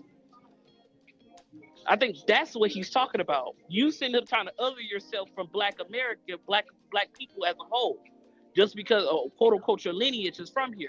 But based on the systems that's against black people as a whole, your FBA-ness is not going to help you. Your ADOS-ness is not going to help you.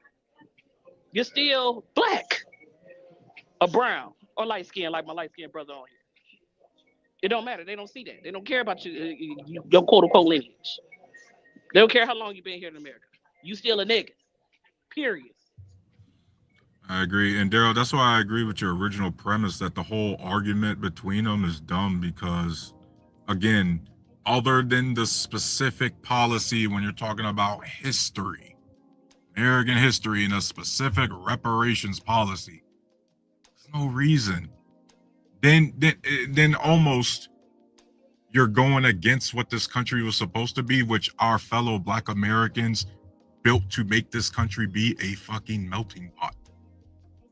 Not just a collection of segregated demographics. You know what I mean? So I don't know, man. Like sometimes they just you mix up the internet loudmouths with the broader message, and then you get that guy. All right, so who's ready for the Jeffrey Epstein reaction official? Did you guys see the? Please, let's get to it. Please, let's get to it. Did you guys see this? The 2-hour video that was released. Boy. The banning. Did you read some of that shit? Did you read some of that? Oh my God. Nope. Oh this my God. A fresh reaction for me. No, I'm talking about. Did you read some of the files though? I'm just not diving into all of this. And Larry Duncan, why do you want to know who I am? Why you want to know who I am, sir? Mrs. Puff, that's who I am.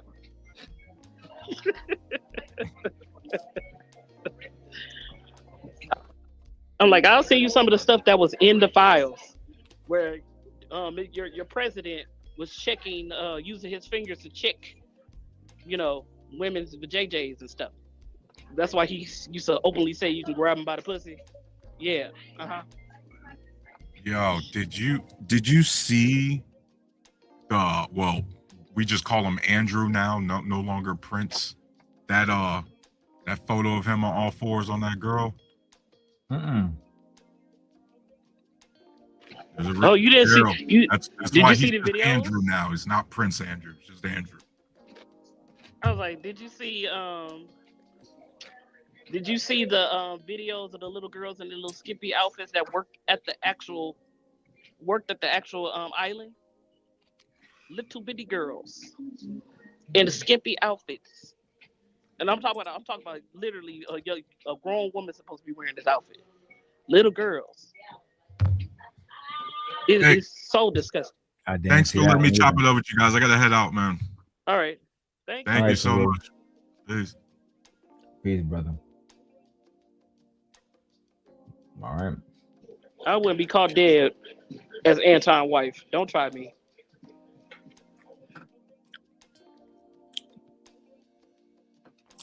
I'm trying to think that I want to do this in a separate video or not. You might want to. No, I kind of wanted to just get through it, to be perfectly honest. He said No. trans, yeah. I transform into a lady. I always been a lady and I'm gonna transform into a lady, another lady. Bitch.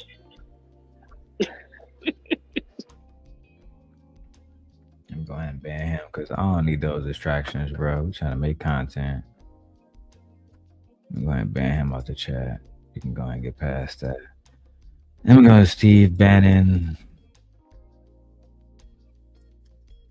I got the video, but I want to get more information. Steve Bannon, Jeffrey Epstein interview. Tell me everything.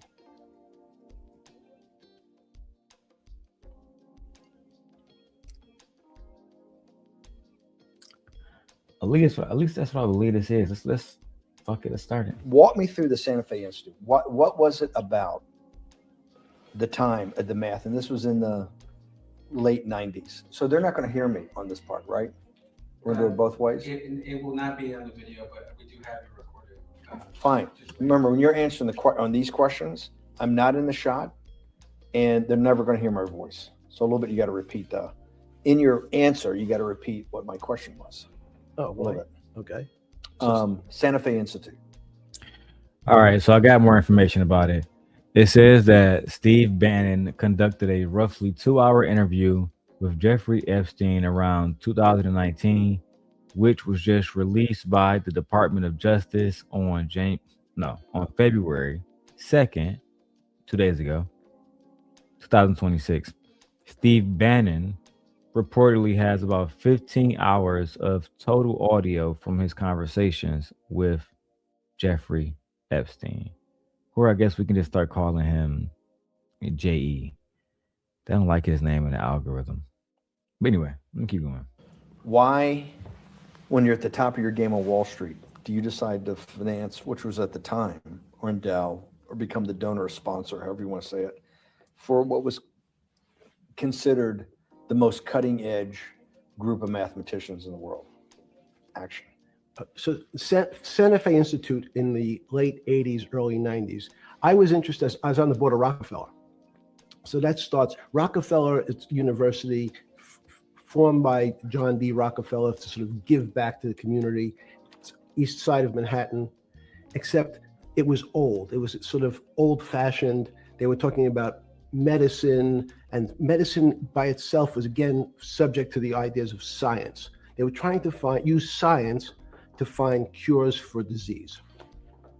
And I said, no, we need. Was Jeffrey Epstein a doctor? Or was he just somebody invested into medicine? I always wonder how the fuck did Jeffrey Epstein get his money? I always wonder that. All right, cool. So I got my script. Let me go get it. Shout out today, and shout out to everybody that donated today too. All right. Let's take a look at this. The Department of Justice slow the fuck down. The Department of Justice just released footage that has the entire internet shook.